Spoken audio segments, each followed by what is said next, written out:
He bids you then resign your crown and kingdom, indirectly held from him, the native and true challenger.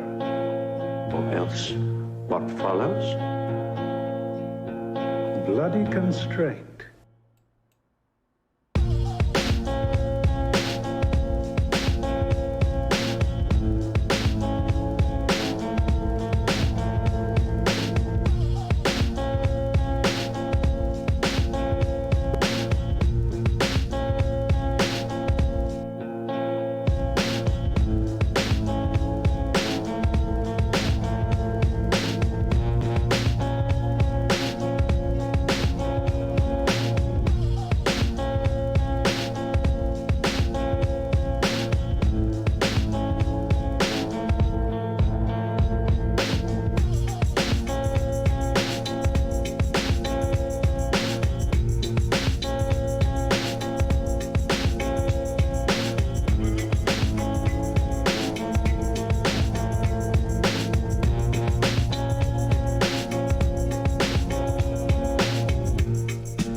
He bids you then resign your crown and kingdom, indirectly held from him, the native and true challenger.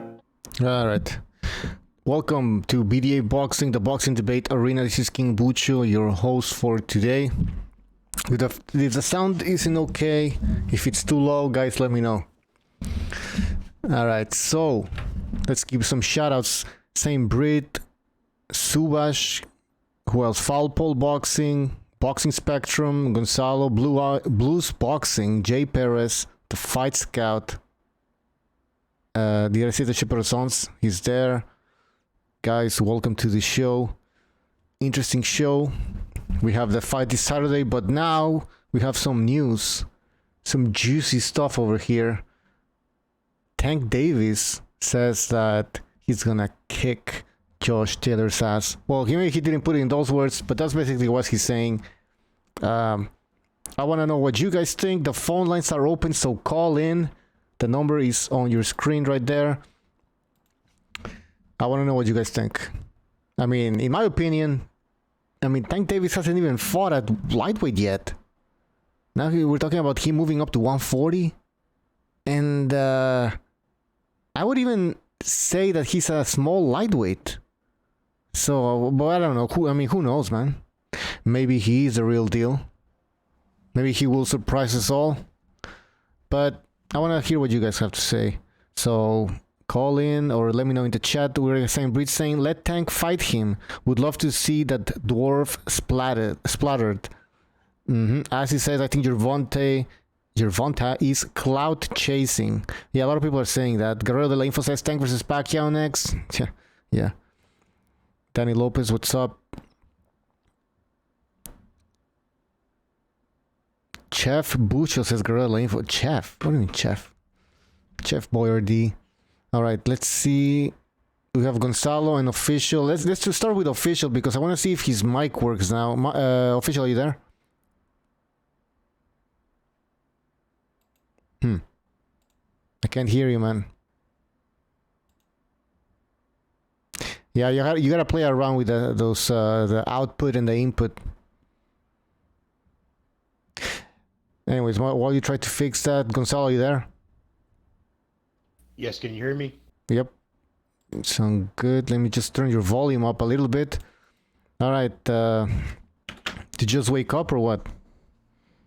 I've been up for a while now. Oh wait, hold on. Yeah, hold on. Okay. No, I hear echo, man. I hear echo, man.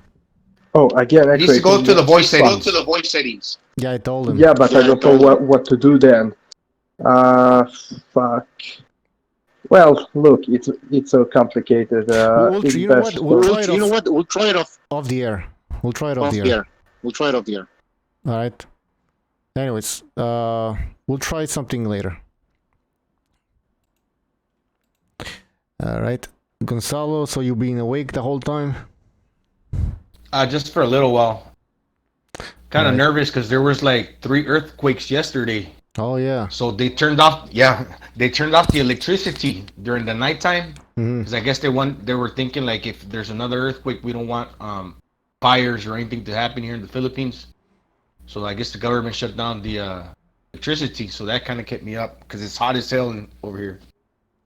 Yeah. I usually have my aircon kicking at night. How hot is it right now? It's not so hot. It was raining, but it feels kind of suffocated. But then again, they kicked on the power like at 4 in the morning, so I was happy for that. So I was awake by then. Yeah, fuck that, man. It's humid, I bet, no? Yeah, humid. Yeah, Yeah, humid. that's the worst, man. Like here in Canada, summers are short, but when it's hot, it's because it's so full of water, like around lakes and everything. Everything just gets so humid. It's the worst thing, man. If you don't have an AC, you're gonna fucking die. Yeah, that's why my voice cracks a lot because I got an aircon here in my room, and since it's so hot, my voice is always cracking. Ah. All right. We have a phone call 585. Vin, is that you? Oh, hold How on. you guys doing? This is Vince. Yeah, I knew it was Vince. Well, we're doing pretty good, pretty good. How about yourself, man? Yes, I'm doing very well. I'm keeping a close eye on Canelo versus Kovalev Mm-hmm. this Saturday. Once again, I have a free subscription to the Zone, so this is perfect. I love it. Also, going back to Mr. Regis Prograis versus Mr. Josh Taylor. Yeah. Congratulations to Mr. Josh Taylor. This is the only hope that the United Kingdom has, and he actually pulled this one off. Even though he has a forward-looking eye, I must say. Yeah. Okay. I think you're gonna make a lot of enemies out of the British now, but I just wanna go to your prediction. Let me see if I have it over here. Let's see. Vinny. Oh no, that's a Peturbiev. Wait, hold on. Where is it? Oh, here it is. Wait, you didn't make a prediction. No, I did not, No, Mr. okay. Bucho. Mm-hmm. You never asked me. But What was your prediction? I think it was Prograis, to be honest. I think I heard you say something about Prograis winning that fight. I have no comment, Mr. Bucho, on that All one. right. But I must say that I do have Mr. Josh Taylor as my number 10 pound for pound. So congratulations to Mr. Josh Taylor. You made it to Vince's pound for pound list. That's an honor.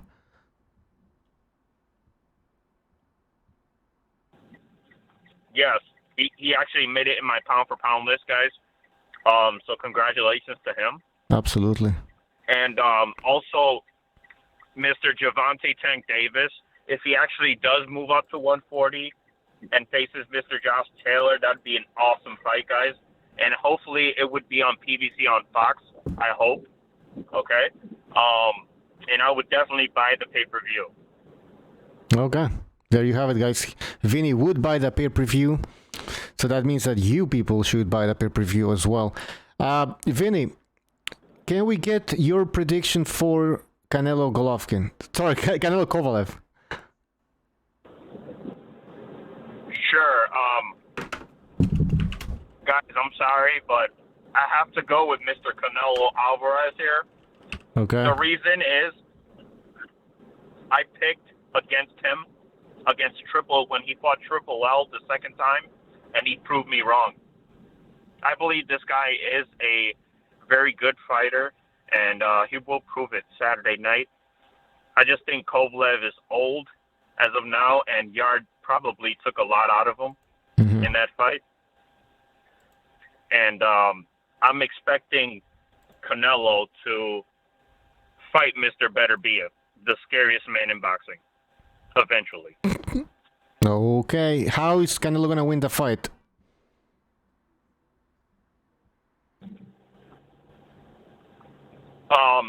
To be honest, if Canelo can slip a Golovkin jab, Kovalev, yes, he does have a great jab, but it's not a triple L jab, okay? And Mr. Canelo will get inside, and he will counterpunch Mr. Kovalev. People say he lost speed. I don't see that, guys. I have Canelo winning by unanimous decision in a beatdown. You can mark me down, Mr. Bucho. Canelo, unanimous decision, and pretty clear. He won't need the judges this time, guys. There's no robbery or anything. Okay. All right. Well, Gonzalo, do you want to say anything to Vinny? How you doing, Mr. Gonzalo? I think. Hey, how you doing, Vinny? I think. Triple G's got one of the best jabs, but I wouldn't put it past Kovalev's, because he's proven to have a power jab and he has long range. He's got good extension on that and he knows how to use it. So I wouldn't say that that either or is better, but they're comparable. But just the fact that Kovalev is longer is going to present a little bit more of a challenge for Canelo Alvarez. And the speed thing, it's a fact that if you're going to gain weight, you're going to be slower. Maybe not like punch for punch in the beginning, but when you start throwing combinations and as the fight progresses, yeah, he's going to start slowing down because you're pushing around more weight. But, that's all I have to say about that. Except if you're Pacquiao. And as far... Yeah, but yeah. All right. Nice talking to you, Vinny. I have a question for you, Mr. Gonzalo. Yeah. Yes. So you're telling me Canelo Alvarez is going to be much bigger than he was the fight before against Mr. Daniel Jacobs? Because he was pretty big. I think he'll be around the same weight. He had to make 160 pounds on the scale. Now he's going to come in at a full-fledged 175, and he's going to rehydrate to maybe what he's used to walking around, when he's not fighting. So he's been having the privilege of not having to watch what he eats as stringently as he used to. So, he's going to come in comfortable to where he's eating, and that's pretty much it. Yeah, he's going to come in bigger. Okay, I can respect that opinion. That's fine. Well, you disagree? I can see that, but I'm telling you guys right now, Canelo will beat down Mr. Kovalev. Kovalev doesn't have much left, guys. Yes, go ahead, Mr. Bucho. I know you're picking Kovalev, by the way. No, well, yeah, but no, I'm picking Canelo by robbery. So that's a different. No, but I wanted to ask you something else, Vinny. About Tank Davis and his comments about him moving up to 140 and defeating Josh Taylor. Do you think that's possible? Do you think that Tank Davis is out of his mind?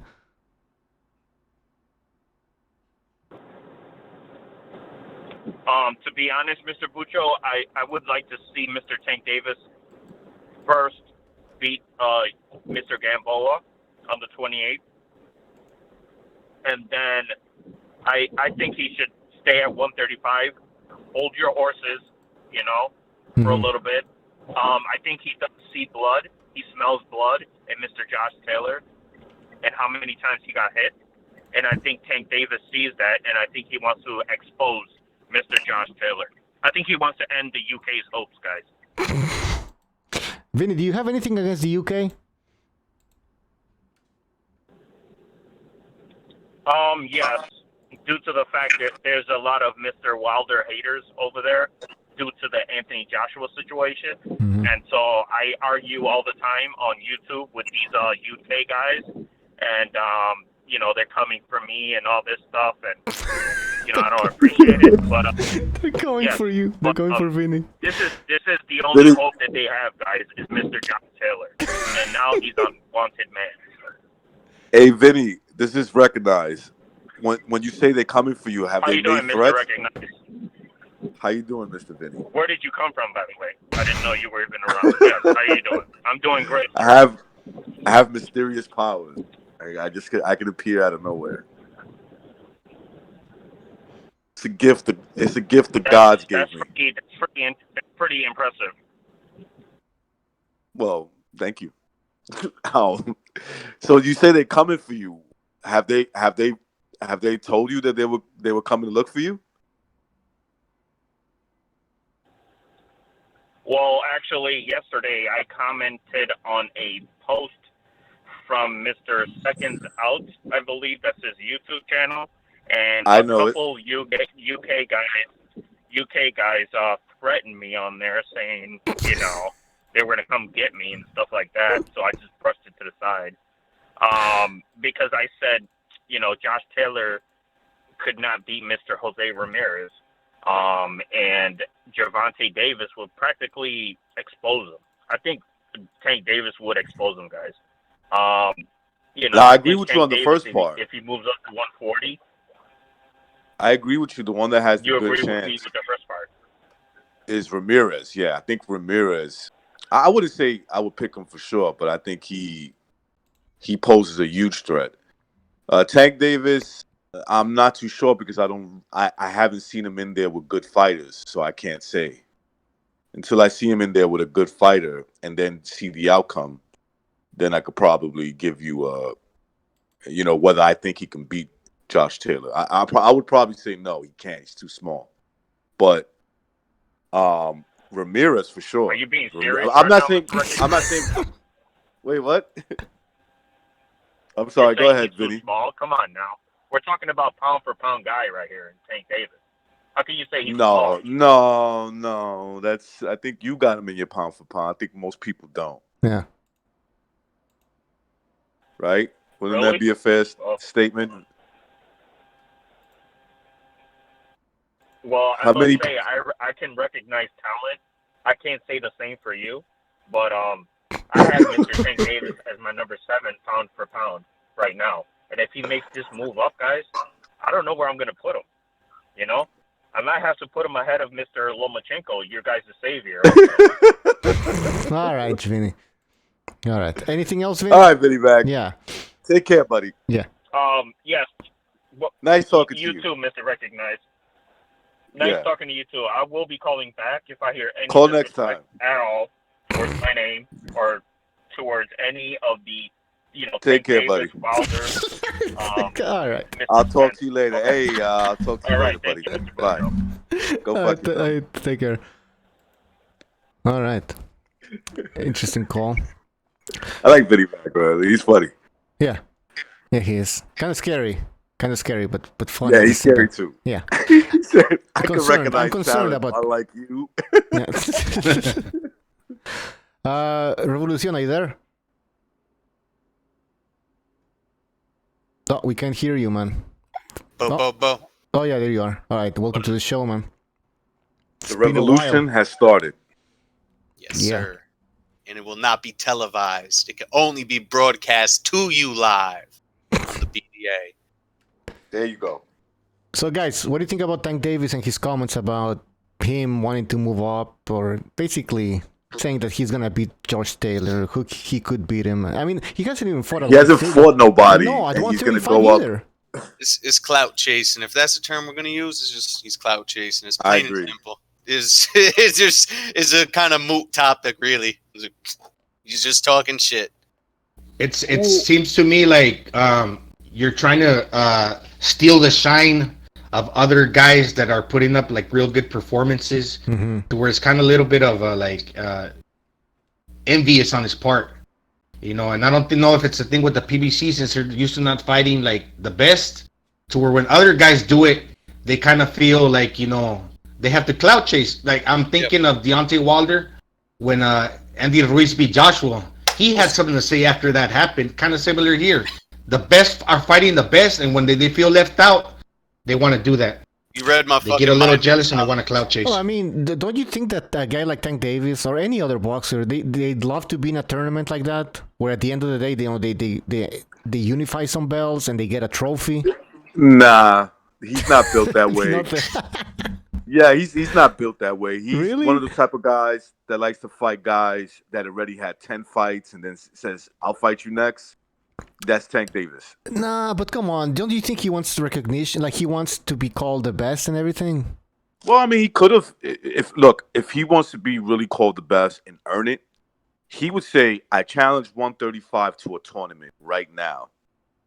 You know, he's a boxer with a good with a pretty famous promoter. Can you? Okay, I asked the panel, and then I asked the chat. What kind of influence would a guy like Tank Davis, would a promoter like Floyd, if he really wanted to prove he was the best, to call the WB, the World Boxing Super Series, right? And say, I want a tournament at 135 to show I could beat all these guys. What kind of influence would that have? Wouldn't he get boxing media attention everywhere if he said that? Yeah. So what he's doing is he's waiting for everybody else to fight, thinking that that's going to work, and that's how he'll be able to pick off some of these guys. Tank Davis is soft. Okay. I mean, just look at him. He's built like a soft dude. You know, he gets fat. But hold on. Why was he mad at Floyd Mayweather? Remember, he was mad at the fact that Floyd wasn't taking his career a certain way. Right. I think Floyd had no confidence in him. That's why. So he does have confidence in himself. Well, he got confidence in himself, but I think that Floyd looked at him as soft, the way I look at him. Okay. Like in other words, he looked okay. Like you could think yourself in a certain way, and then there's like an older guy, your big homie, right? Like people like to say, the big homie. He kind of knows you, and he knows that these men will bust your ass.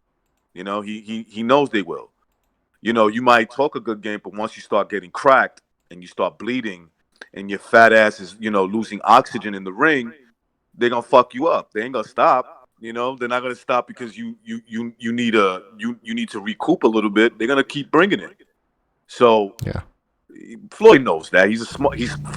Floyd knows Tank better than Tank knows himself in that situation. So I can't blame Floyd. Maybe Floyd feels a little bit of confidence of him now, but at the same time, you won't see Floyd advising him, yo, let's invite the best fighters at 135 to a tournament. You won't see that. It's more like, let's see what we can pick off after some tough fights. Let all these guys fight each other, and then we come into because they'll be older, and you'll be getting older in a better way. They'll be getting older and probably in a worse way. Yeah, official, by the way, he says he was mad at Floyd. By the way, there's a little bit of echo from Revolution from your side. Official Boxing Scorecard says he was mad at Floyd also because Floyd was treating him. Sorry, is it treating him or threatening him? Oh, threatening him of having to fight a Ukrainian guy that's half the Taylor's size, the same Taylor he wants to fight now. Yeah, that's true. I mean, remember, it seemed like Floyd was using that as a threat. Because I think Floyd knew, just like Tank, that look, it's not a knock towards him because he's still really young, and he hasn't fought nobody. He doesn't have that experience. I mean, look, Tank fans are delusional. Like he's not beating no. Okay, he's not beating no. Is he a bum? No, he's not a bum. He's got talent. He's got talent. It's just his ceiling is 135. Really, and it's not just Josh Taylor, it's Ramirez, it's Ivan Baranchik, it's all these guys that they'll break his face. They're just too big for him. Yeah. Look, by the time if you put him in a fight with, I'm gonna give you 3 fights in a row. Mm-hmm. Lomachenko, Ramirez, Josh Taylor. His career will be over after that. Let's assume he gets past Lomachenko. Yeah, he gets past Lomachenko. That's already a big deal. Right, he'll be a big deal. Yeah, right. He gets past Ramirez. Right, he goes in there and he loses in a very warrior manner. He loses to Josh Taylor. His career would be done because he'd be damaged goods by that time. By that time happens, you see.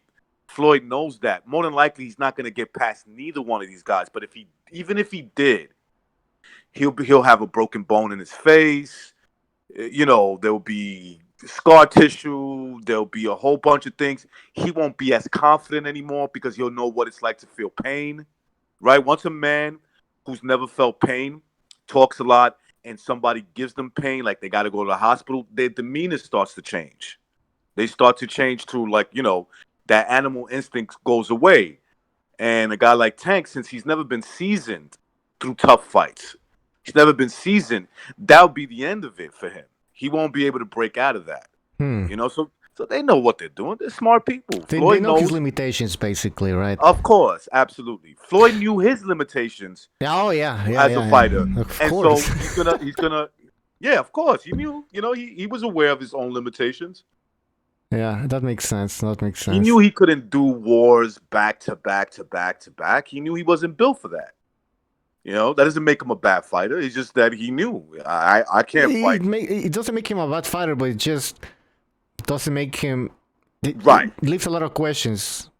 I agree with you. See, that's the over hyping him, is saying he's great because, you know, he refused to fight wars and fight killers back to back to back to back. We can't really gauge what his ceiling actually was, you know, or know how his greatness was. I mean, because he didn't take certain fights, right? Because he knew his limitations. He didn't want to look bad. But okay, but let's get Mark in here. Mark, are you there?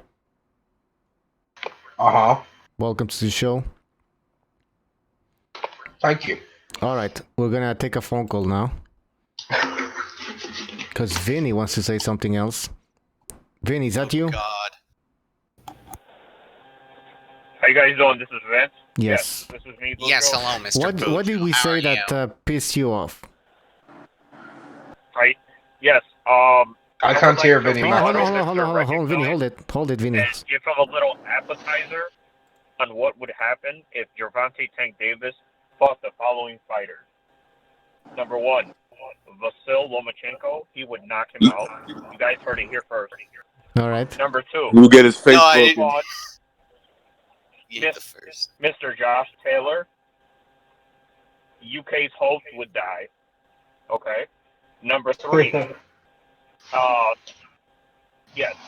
The number 3 guy was who was the third guy you said? Jose Ramirez. Jose Ramirez, yeah.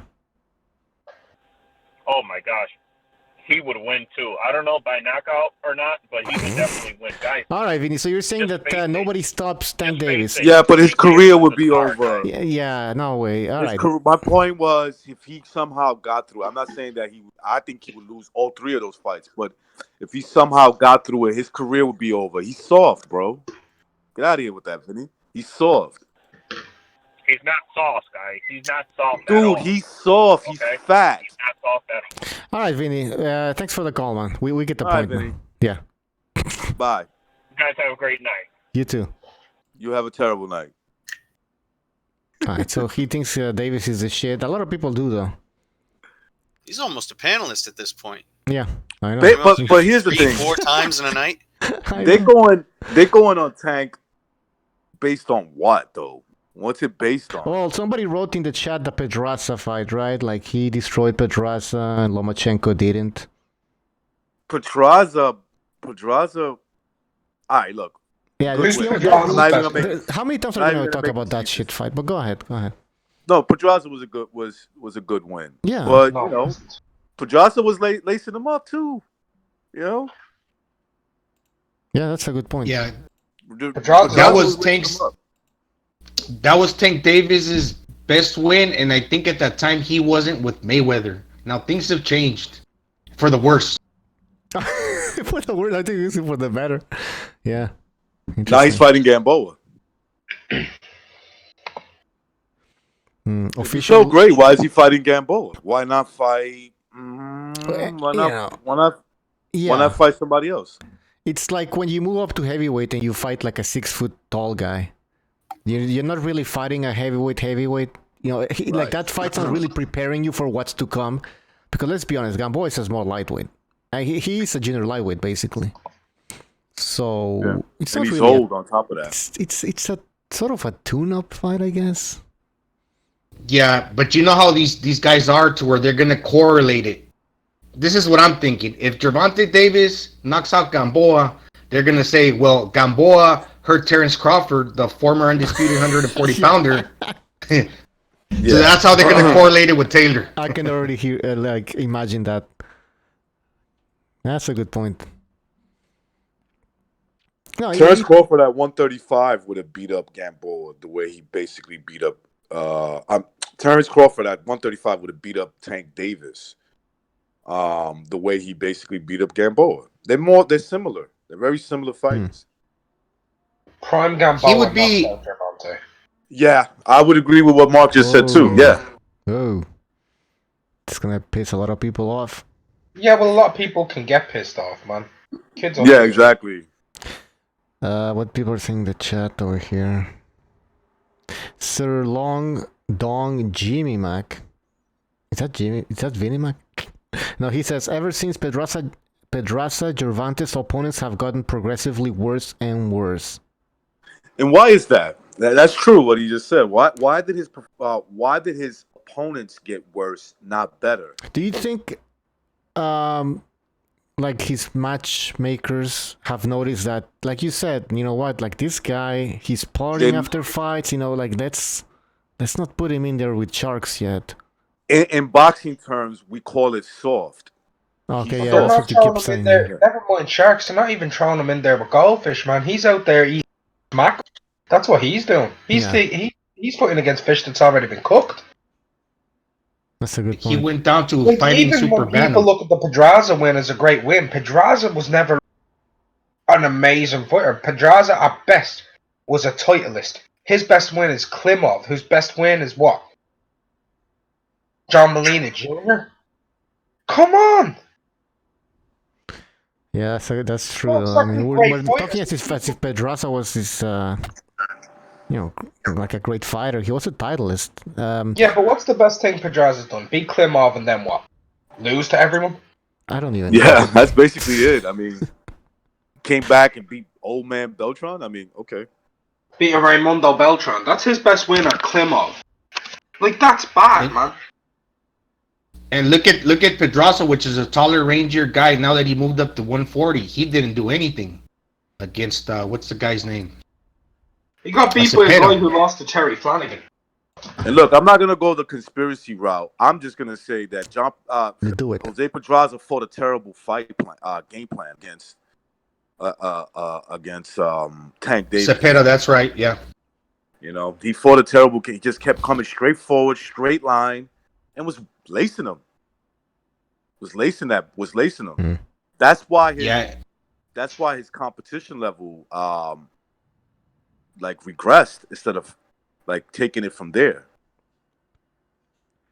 Yes, if you look really slow, and they made a real bad mistake in that fight, his corner, because when it was the 11th round, they told Pedraza that was the last round.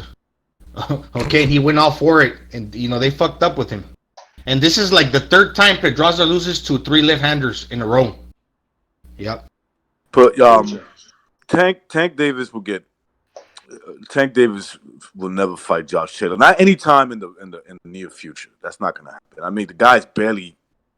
And I'm not saying this because I think Josh Taylor is better than Lomachenko, but he would barely get in the ring with Lomachenko. Wait. Josh Taylor. Why are we talking about Tank and Taylor? Because Tank called him out, said he would fight. I thought that was a Photoshop meme or something. Did he really do that? No. No. He really did the. I'll go up and beat Josh Taylor. They went back and forth. I'll try to find the I tweets. thought like someone like Photoshopped that. Is that legit? That really happened? I'm gonna put it on the screen. Hold on. No way, man. Is he? Man, this dude's—he's just doing what he's always done. He's calling out fighters he's never gonna. He's probably gonna drag up Wanhang Miniotan up to 165 pounds and put him at a catchweight or something. Hey, you guys remember Trap Media? The guy who was on the show?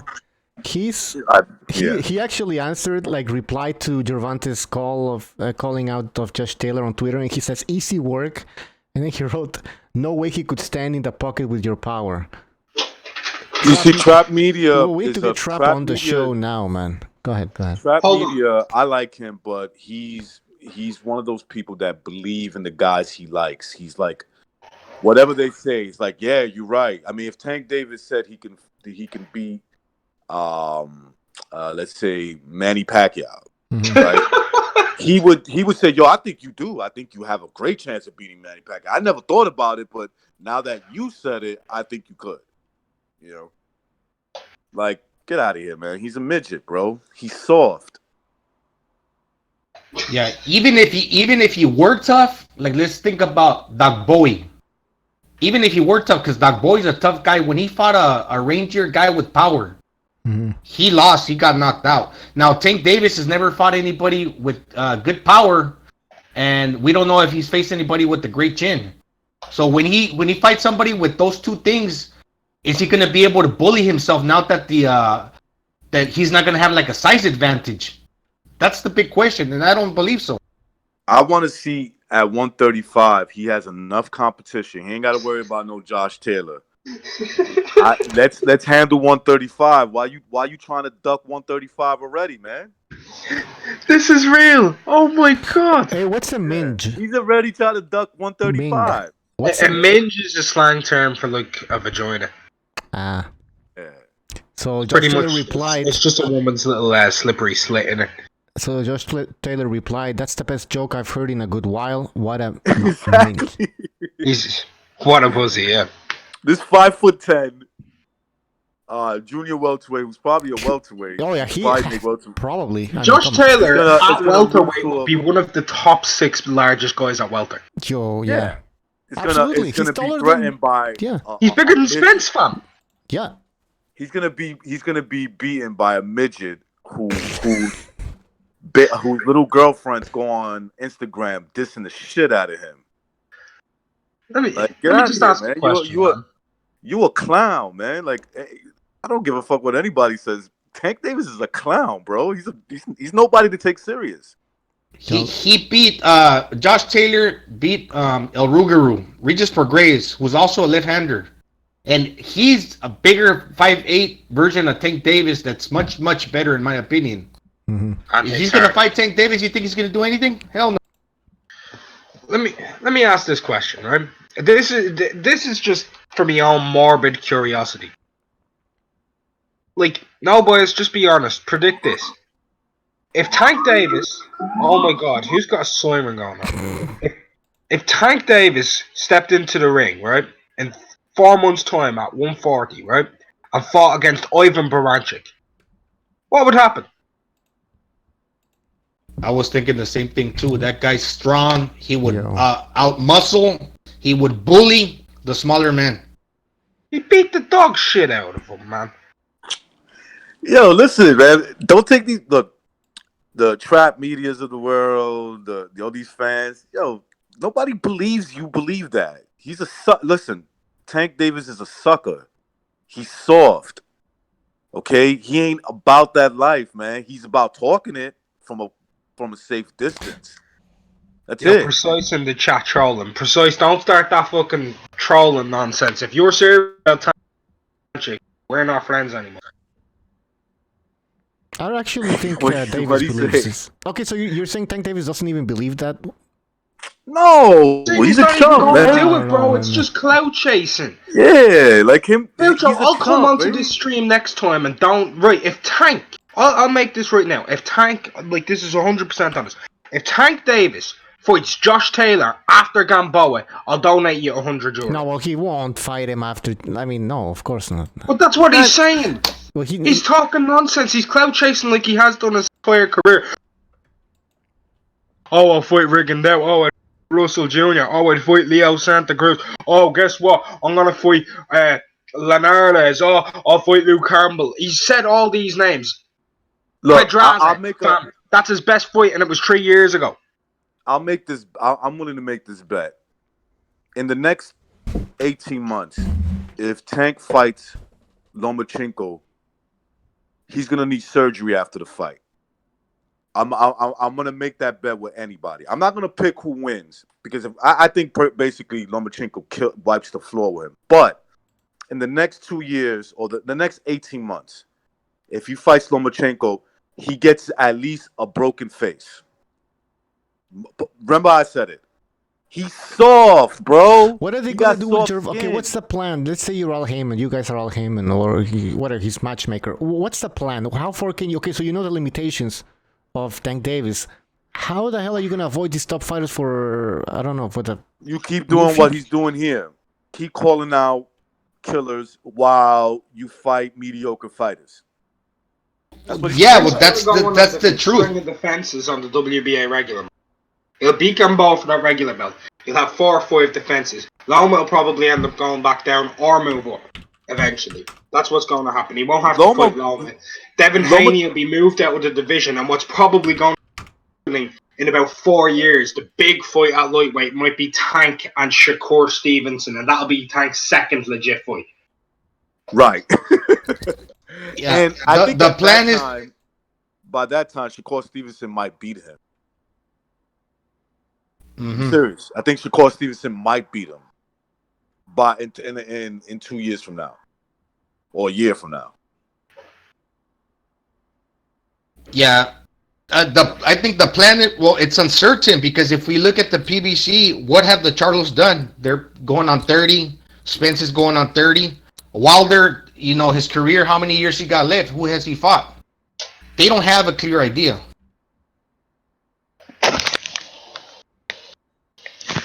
Tank Davis is going to knock out Josh Taylor. Yeah. Listen, why don't Tank focus on fighting people that are coming up like him? You know what I'm saying? Fight Devin Haney. Fight, Would Gamboa, Robert Easter Jr.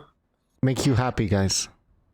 What? Gamboa, Robert Easter Jr. Would that make you happy? Why the fuck would Gamboa and Robert Easter Jr. make anybody fucking happy? No. Alright, so what are you guys asking for? I'd like to see a nice fight. That's what I'd like to see. Is it too much for me to ask? No, hold on. Here's a genuine question. Gamboa, why didn't he come up and fight Nakatani? BT female low. That's a good point. That could have been made. Easy fight. Nakatani apparently got 30 grand for Lopez. That's way less money than Gamboa's looking for. They could have got him at 30 grand. Rob him either way, but at least we can see what he's like at lightweight. Guy who's 5'9", 5'10" with a jab. Mark, they don't have confidence in Tank. That's all that is. Oh shit. He's just a prospect. That's all Tank has accomplished all this time. This dude's about to be labeled a 2-way 3-time world champion. Jesus. Yeah. Duly I mean, regular. but that's already been proven to be a joke. I mean, remember, Adrian Broner is a 4-weight class titleist. Yeah, but casuals don't know that. They don't know who he fought. But you don't know who he fought. Exactly. Casuals they just look at him as a 4-time world champion. They're like, oh, he was... Bro, there are people who scored fucking Broner against Pacquiao to Broner. Shout outs to them idiots. But yeah. I don't get this, man. I really don't. Like, we can't just say people know this to be a joke. No, the hardcore fans do. Casuals don't know jack shit about that stuff. And they're the ones who matter. We make up like 2% of the entire boxing view rate. That's what we make up. That's a good point. You're probably right. But listen, I would say, I think that at this point with Tank, it's all about, you're going to see this, Mark. You're going to see I'll beat Lomachenko like a fat retard that he is, but never fight him. You know what I'm saying? He's not going to fight him. The only time they're going to fight these guys when they start noticing weakness. Floyd already said it. He said it very uneducated when he made it sound like Lomachenko is going to be 40 in 2 more years. When it's like, really, he's going to be 40 in 9 years. You know what I'm saying? So you're going to wait till he's 40 in 9 years? I mean, Tank probably won't even be around by then. You know, Lomachenko won't be around. But my point was, he was giving you what his plan is. To notice weaknesses, let them all be in a dogfight while Tank fights bums and his fans like what's the guy? Trap Media praise him. People like him praise him for fighting nobodies while all the killers are fighting each other. And then come in and try to pick off the pieces, basically. Well, what they're doing is look, he's about to fight Gamboa, right? Former Olympic. I can sell this former Olympic gold medalist, top 10 pound for pounder. Bought a guy recognised by many as number 1 or number 2 pound today. Fight's already sold to the casual market. That's what they're going to build Gamboa as. They're not going to build him as what he is. A guy with a fake passport who's really 48 years old and hasn't had a good win in about 36 decades. It's an absolute sham. It's an absolute sham. This dude's about to be a two-weight, 3-time world champion. That's what they're going to label him as, build him as. That's what he's going to call himself. And we can say, oh, he's not all we want, but the majority will think that. And then he's going to go off and fight bum after bum after bum after bum. Just, I'm telling you, he's going to be fighting fighters like he's Deontay Wilder's pregnancy fetish. And his fans will never realize that it's all the farce, a facade. His fans are roaches, though. They're like little roaches that, you know. Yeah. When you got damn roaches. Yeah, then they're nobodies. They're nothing. You know, I don't care what his fans think. Like, I know what I'm seeing. I know that this is a guy who has some talent. He has some talent. There's no doubt. I understand, but like, how much? At some point, even his fans must go like, you know what? They're gonna start complaining, right? And the PBC has to react somehow. I mean, they can't keep this going for a while, though. I don't think it would work. Like, they have to put him at some point. Like after Gamboa, what's next? Bucho, I'm gonna say this to you right now, yeah? Okay. 2 Charlo brothers, yeah? They've both had 1 tough fights, and they're both, between them, one's a pro 10 years, one's 11 years. The fans haven't started complaining, their fans, right? That's a good point. Wilder debuted away and finally had a fight against someone ranked inside the top 10, right? In 2017. Against a Luis Ortiz who was in there on heart medication, and they built it as the biggest win in the heavyweight division. The heavyweight history. You know, that's what they're going to do with Tank Davis, in heavyweight history. Yeah, Tank Davis is going to beat somebody at lightweight, and then his fans are going to claim, well, that's a big win. What are you talking about? That was a great win. That was if this was Gamboa back in 2011, yeah, fucking hell, what a fight. But, mate, it's nearly a new fucking decade. Yeah, it's been that long. By the way, somebody in the chat, SSB2828 says, whatever happened to Tank Davis versus Tevin Farmer? I forgot about that. He didn't want that fight. He didn't want to fight Tevin Farmer. And you know what the annoying thing about that? Yeah, go ahead. No, the annoying thing about that fight is he beats the shit out of Farmer. Absolutely, it would have been. Tank's actually a good fighter. This is the problem. It would have been an easy win. Well, no easy win because he has to chase him down or something. But then, yeah, Tevin Farmer has no power. Of course, yeah, that would have been a good win of his record. He didn't even want that. I don't understand. Bucho, he didn't want that fight because they're not confident in themselves. No, that I don't believe. To beat Tevin Farmer? No, listen, they probably know they should beat Tevin Farmer. He was champion. No, so he's a bum. Like, but come they on, don't he's a bum. That's what you guys are Before saying. Herring beat Ito, listen, before Herring beat Ito, Tank could have had an easy route to being a unified champion. He could have just went and he could have just beat fucking Farmer and beat Masayuki Ito. Ito's no good. No good. He could have been WBO champion in 4 rounds. He could have done the same thing against Tevin Farmer. The only person worth ducking in that division was probably Berchel. Just because he might be able to chin him.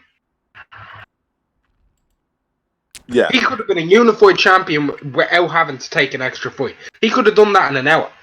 He could have taken both of them on in one night. I'm not even... They're not good. That's a weak division. That's a very weak division. Because his managers are not confident. That's what you guys are saying. Well, if they were confident, wouldn't they just have made those fights? Is there is there another possible explanation? I don't know. Maybe he's afraid of telescopes, man. Look, I think it just comes down to they didn't want to make those fights. They didn't want to. Those fights were there to be made. They didn't want to make them. Or here's the other one. PBC doesn't work with anyone. There you go. That could be it. That too. But listen, PBC don't work with anyone. It's not helping Tank develop. That's not helping them. You know what I'm saying? He's fighting soft guys that are there to lose, not there to win. All right. His last couple of opponents, they literally came to lose the fight. They did nothing. I have a Y'all question. hating. I have a question. Y'all What? hating. Haters. Who's that? Is that Pete? Oh, Pete's there. What's up, man? Pete. Speaking of scale bender, I heard Tank Davis's name and I figured I had to jump on. Yeah, we know you're a big fan. He was in the news. He was in the news the other day talking about. Dude, he's a fucking 54-pounder right now. He's like looking for that super welterweight title. The thing is, he was talking about a pay-per-view next year. He was talking. Oh, yeah, I think he's been talking. Yeah, about that pay-per-view for a while. His fans have. He drinks too much, man. That kid drinks too much. That's he ain't true. about that life. He was hammered when he said that. You know, recognize you talk about. You say that Tank Davis doesn't want to take those tough fights. He's only a talker, but no, sorry, that he doesn't want that glory that I talked about, right? Like lifting a trophy or stuff like that. But what he does want is a pay-per-view fight. Right. He wants to make. He's a scam. Like what he is no, he could box. You know, people take it the wrong way. He could box. Of course he could. And if he really believed in himself and took boxing serious, he could probably win a tournament. Here's the problem with him. He's a guy that, because he has a reckless lifestyle, he wasn't born with great natural ability like height and stuff like that, you know. And he's not one of the better looking athletes. He gets real fat. You know, he probably has fat boy issues and stuff like that. So I'm saying like he naturally. Recognize he's shitting on all fat people. I'm just gonna put it No, out there. no, it's not. Recognizes like he's short, he's fat, he didn't look good. He's ugly. Yeah, listen, no, I'm trying to be honest about the kid. The kid is not blessed with athletic looks. He's not. He's a funny looking dude. He's one of those dudes that I could see would come into the gym and we kind of like laugh at him, like, dude, you coming in the gym? He could fight. We'll give him that, but we look at him and we don't take him serious because he looks like a joke. And you know, maybe he has to prove himself and maybe he can't, but he's not world level in the sense of I can wipe out a division. I've never gotten that from him. Not in his boxing style. That's one. Not in his skill set. No, I don't see that. And number two, he doesn't take boxing serious. How can you say he takes boxing serious when he's that fat? But if he does, and when he does, you're gonna be surprised. Recognize? No, he's gonna be behind the 8 ball, and when he fights an elite fighter, they're gonna drown him. You know, that's it. It's just look, it's the law of physics. When you take something not serious versus a guy who does and has been doing that his whole career, those dudes kill you. They smother you. They take your breath away till you pass out. That's what they do. Loma would make a goddamn example out of him. He would really fucking. But listen, given the link to Floyd, given the soft opponents, given all the fucking bravado announcing pay-per-views, are we looking at Adrian Broner 2.0? Good question. I mean, good fucking question. What's the question? I didn't hear it. Are we looking at the next Adrian Broner 2.0? Yeah, basically. Swinging from Floyd's nuts. You know, ugly as Matrix says, fat as Matrix says, not good looking, goofy. Yeah. The two of them are midget Rick Ross starter kits, man. That's what they are. And you know, look, just because you don't look like a great athlete doesn't mean you can't be one. My point is he doesn't live the lifestyle of.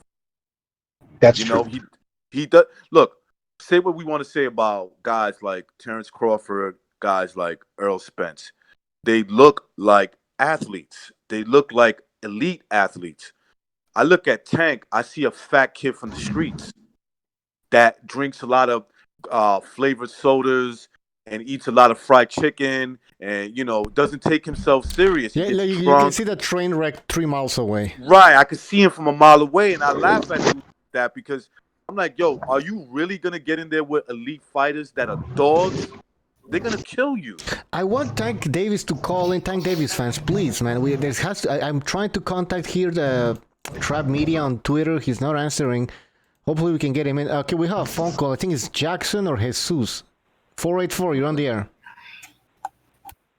Yeah, it's Jackson. Yep. I agree with recognize. Can't hear him, Bear Joe. Oh, wait, hold on, Jackson. Jackson, hold it for 1 second. Action, Jackson. All right, go ahead, Jackson.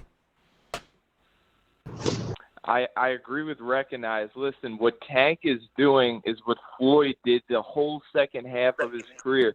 It's not he's not a boxer. He's an entertainer. They get these opponents. They make TV shows about them. Like, for example, when Floyd fought Guerrero, that guy is a terrible boxer. But they made the 24/7s. They made him look like he was like some kind of contender. And then when Floyd fought him, he couldn't even knock him out.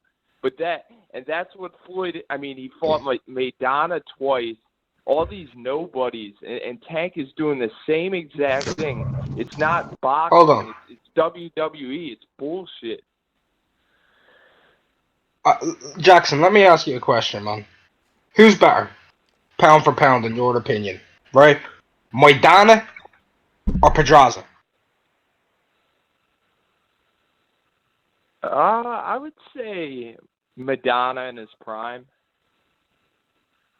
I think everybody Floyd fought in that second part of his career is anyone fought. Yeah. Let's give him too much credit. Yeah. I see what Jackson is saying. The comparison. I see it, but the difference is when I look at Floyd, I see a guy who's serious about his training. Right? We've heard stories of Floyd. We've heard stories of Floyd partying, but I can't knock him because the beginning of his career, actually as a kid, he was trained to be a boxer. So he took his body and work serious. He took that serious.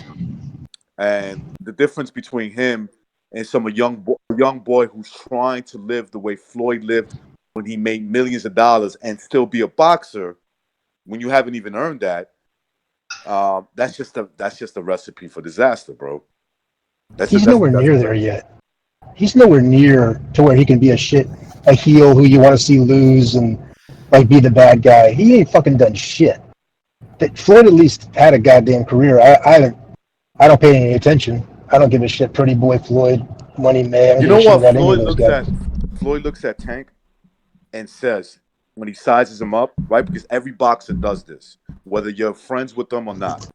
They look at you and they say, what I could have done to you as a fighter. Floyd looks at Tank and says, I beat him up the way I beat up Angel Man Freddy. Jesus. Yeah, he's no different than about? Angel Man Freddy. Yeah, he says, I'll beat this kid. If when I was at 130, I would have beat him up the way I beat up some of the guys. Floyd would have killed Tank. So Tank is in the level of Angel Man Freddy. Was it Devil Man Floyd's Freddy? mind, the way he's beating him, yes. The devil one or the God worshiping one? But What do you mean? But he used to come out to the ring with the mask. Was it during the mask era or was it? I don't. He found I'm just God. talking about his the way he fought, throughout his career.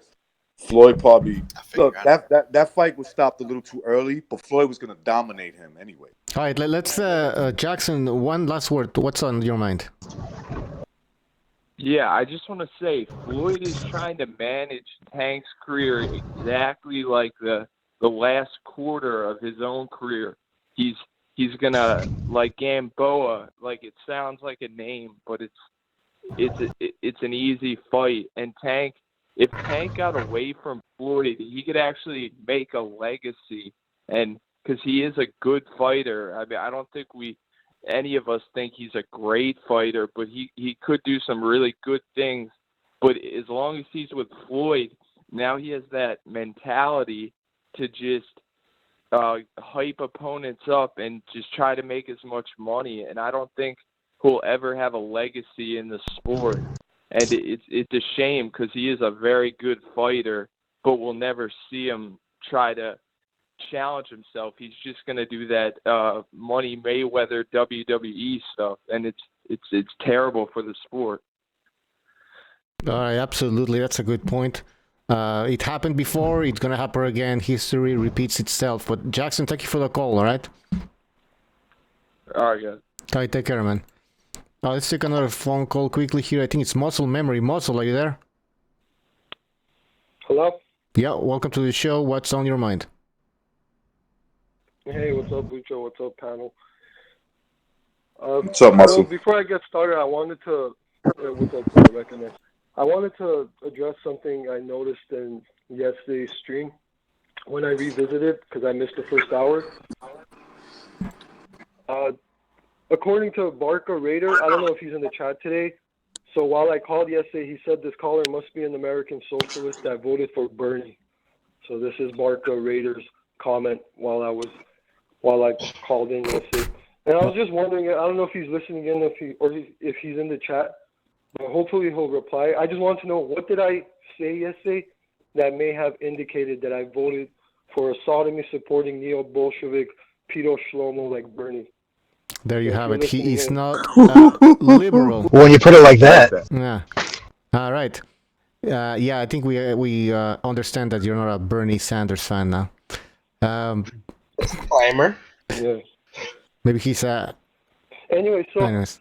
I wanted to discuss the landscape of the light heavyweight division again.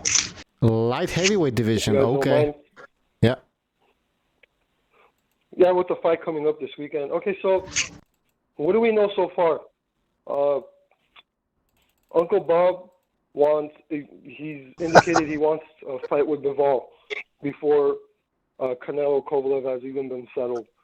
Beterbiev is cheering for Canelo to win, even though most of us assume Canelo won't even give him that fight if he wins.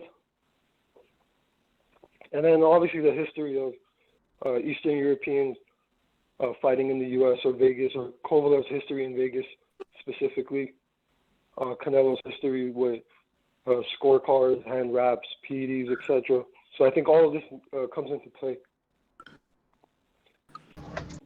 So what I don't want to see is, if Canelo wins, if he fights Bivol next, and then the winner of that fight Beterbiev, that's excellent. I don't really have a problem with that. Even though my heart's obviously with Kovalev to win, but I don't mind if Canelo legitimately beats him, and if he doesn't throw the division into disarray by vacating the belt, or like you get some kind of like nonsense like Ward wants to come out of retirement and fight Canelo now. You know, like I don't want that circus shit. You know. Nobody wants that circus shit. Trust me. Yeah, but I think most of us have that fear that that's what's going to happen. He's going to throw the division into disarray, just like how he did with the middleweight division. So, yeah. I don't know. Any thoughts? Yeah, because he's not going to stay there for sure. I think that's more likely going to happen. That's more likely going to happen, right? Like he's going to win that belt. More likely just let it go. Well, hold on. Maybe he can do this though. Fight a guy like Gilberto Ramirez, who's a popular Mexican boxer. Fight him at light heavyweight. Make a lot of money. And avoid another Golovkin fight, which the zone is pushing for. And let's be honest, guys. Bob Arum, what's he gonna do with Gilberto Ramirez? Like, he's not gonna put him against Beterbiev. Yeah, I mean, he's gonna have him fight for the vacant WBO title. Who's the vacant? Yeah, because when the fight's fixed and Canelo gets the title, he's gonna vacate the WBO. True, but they could fight each other. I mean, that fight would make a They lot could of money. do that. They could do that, or Canelo can just move back down and fight someone that will like beat up like Billy Joe Saunders at WBO as well. I don't know if I'm the As zone. long as it happens immediately. Like if he's gonna vacate, then immediately vacate. Yeah. And then set up a fight with, let's say, Bivol and Ramirez for a vacant WBO, or Gvozdyk and Ramirez, from what I've heard, for a vacant WBO. As long as it happens quick, he doesn't like sit on it and waste everyone's time. Yeah, absolutely. As long as he doesn't hold. Who's making all that noise? Pete, could you mute your mic? I think it's Pete. Is it Pete? Somebody. That's not me, Bucho. Oh, I muted you anyways. You were making noise before in the car though, so I muted you, so it was somebody else. Anyways. Bullshit. I had to mute you, man, in the car. Anyways. Okay. I think it might have been me. All right. Let's respect the BDA Constitution. Damn, I forgot what I was gonna say over here. God damn it. Yeah. Light heavyweight division. Yeah, if will Canelo stay? Yeah, if Canelo moves back down but doesn't relinquish the belt, like he doesn't make a statement that he's relinquished it, then that's wrong. He's gonna freeze the division. All right. So, and then the WBO is probably gonna come up with like a W interim fucking title or something, and like if he doesn't want to stay at 175, he has to say it immediately, like Muscle Memory saying. Hell no. No, probably not. Yeah. They're gonna let him have whatever belt he wants. The reason that Better BF wants him, everybody wants to see him kind of win, is because they want that potential fight with him, because DAZN's paying the money for those fights, and they know that Canelo knows that he's got to bring an opponent worth of shit to DAZN, or they're not paying. You know. But yeah, exactly. The WBO is going to let him sit on that belt for whatever sanctioning fee's going to come down the pike. You know. Yep. If he wins that belt, he's keeping it. That ginger son of a bitch is going to keep that, nest on that thing like a rooster on an egg. I think he'd love to have a title defense as well. That would just make it a little bit more historical in his mind, right? But anyways, Muscle, anything else? No, I guess that's it for now. Is YouTube? I'll give my prediction. We'll have one more show, right? Prior. Yeah. Maybe Friday. And Saturday and Friday, okay. Yeah. Okay, cool. Sounds good. All right. Is YouTube still harassing you? I noticed the same fight. There's still 5 other uploads of it on YouTube. You know, like I find it funny. Like they just went after mine. I guess because mine was like the most popular. They're targeting you, Muscle. Yeah, that's. He feels really offended, like personally. Yeah. Don't take no shit from YouTube, Muscle. I like your attitude. Keep fighting. I want you to send YouTube an email and be like, "Yo, why are you trying to copyright my copyrighted content?"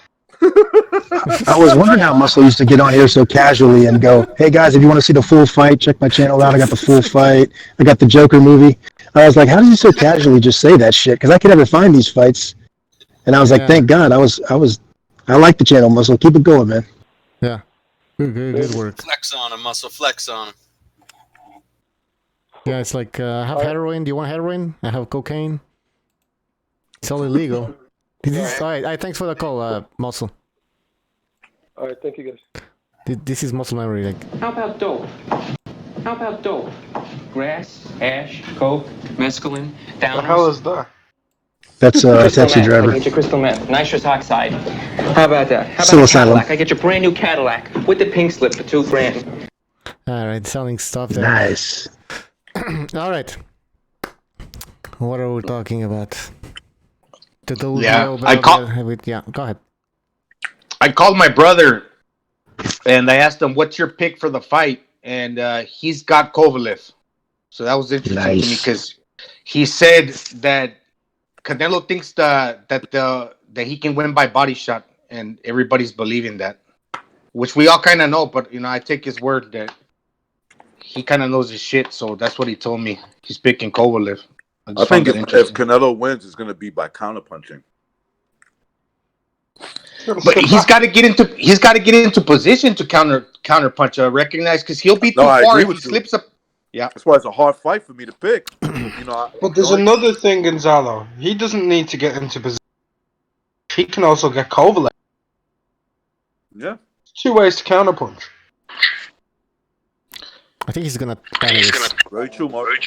Like Hireko. It's not me. Oh, it's probably fight film. Precise is there. Alright, now it's fine. Precise, when you're ready, you can jump in. Damn, I'm doing so many things at the same time. I get all confused. Oh, I'll go here and go again. Who unmuted?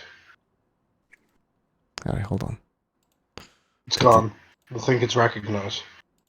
It's recognized. Okay, he muted. Alright, let's just quickly go back to the prediction page over here. We have Red Glove Militant, Recognize the Matrix, D. Jefferson, Mark, the Quacks, Gypsy Boxing Style says Canelo split decision, but it's a robbery. Vinny Mac, Canelo unanimous decision. There's some people missing, and if you guys are ready, please give us your prediction. Who wants to go? Anybody? Can I actually change my prediction real fast? That's a good prediction, Mark, man, actually, but all right. Yeah, but I do want to actually have words at the end of the word draw. Okay. And that's fight completely fixed in Canelo's favor. All right. Can you explain on what do you think? Like, I believe I think it's a fixed fight. If I'm being honest, Canelo's on a big long deal with the Zone. He's got this 11-fight contract. This is taking place on the Zone. What happens if Canelo loses? That's massive if he loses. But if he draws or he gets a win, right? Mm-hmm. If he wins, Kovalev has to go over to the Zone for 2 fights. They can have fights with Bivol then. Yeah. So it only benefits the Zone. So 1, it benefits the network. 2, it benefits Canelo. And as much as nobody wants to hear me say this, nobody gives a crap about Kovalev. He's politically irrelevant in this sport. Politically irrelevant. If Andre Ward can get away with punching the dude in the nuts 90 times, don't tell me Canelo can't fix a fight against him when he got a draw with Floyd on Adelaide board score. What's the word? Dispensable kind of thing? Disposable? No, like they don't care about the guy basically. Like he doesn't have a lot of value. But he does have a bit of value in the light heavyweight. Yeah, a name, a belt, a history, right? But that's that's it. But look, Canelo does this. He becomes what they're going to label as a 4-weight world champion, whether people like it or not. He's going to be a 3-time simultaneous world champion, middleweight, super middle, and light heavyweight. First person in Mexico's history to ever do that. 3-weight, which is bullshit. Yeah. Which is bullshit, but that's what it's going to be labeled as. He's going to have a win over Kovalev. They'll be able to mark pound for pound number 1. Jazako. Don't know where it's coming from. All right, go ahead. But yeah, so that's what's going to happen.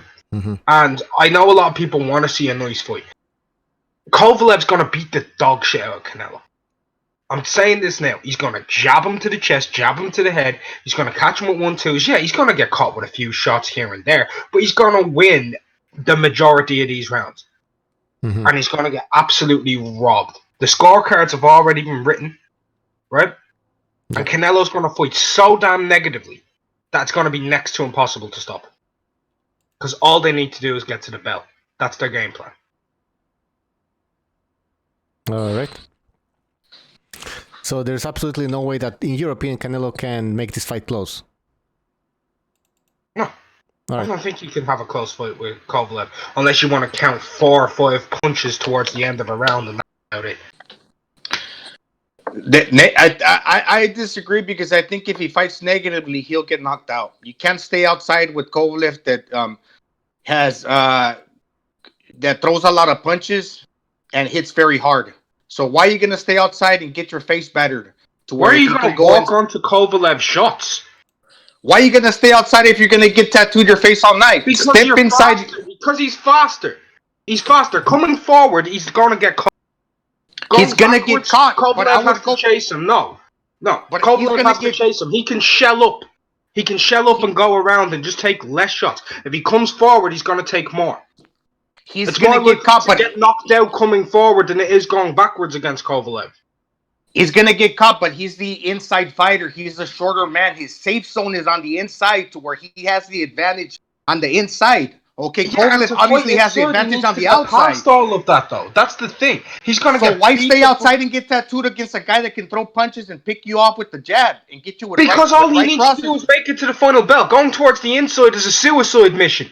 Yeah, but that's not talking about the fight. That's just talking about politics once again. Yeah, but that's the problem. This is politics. It's not a fight. Canelo isn't a fight. Canelo's not a fight anymore.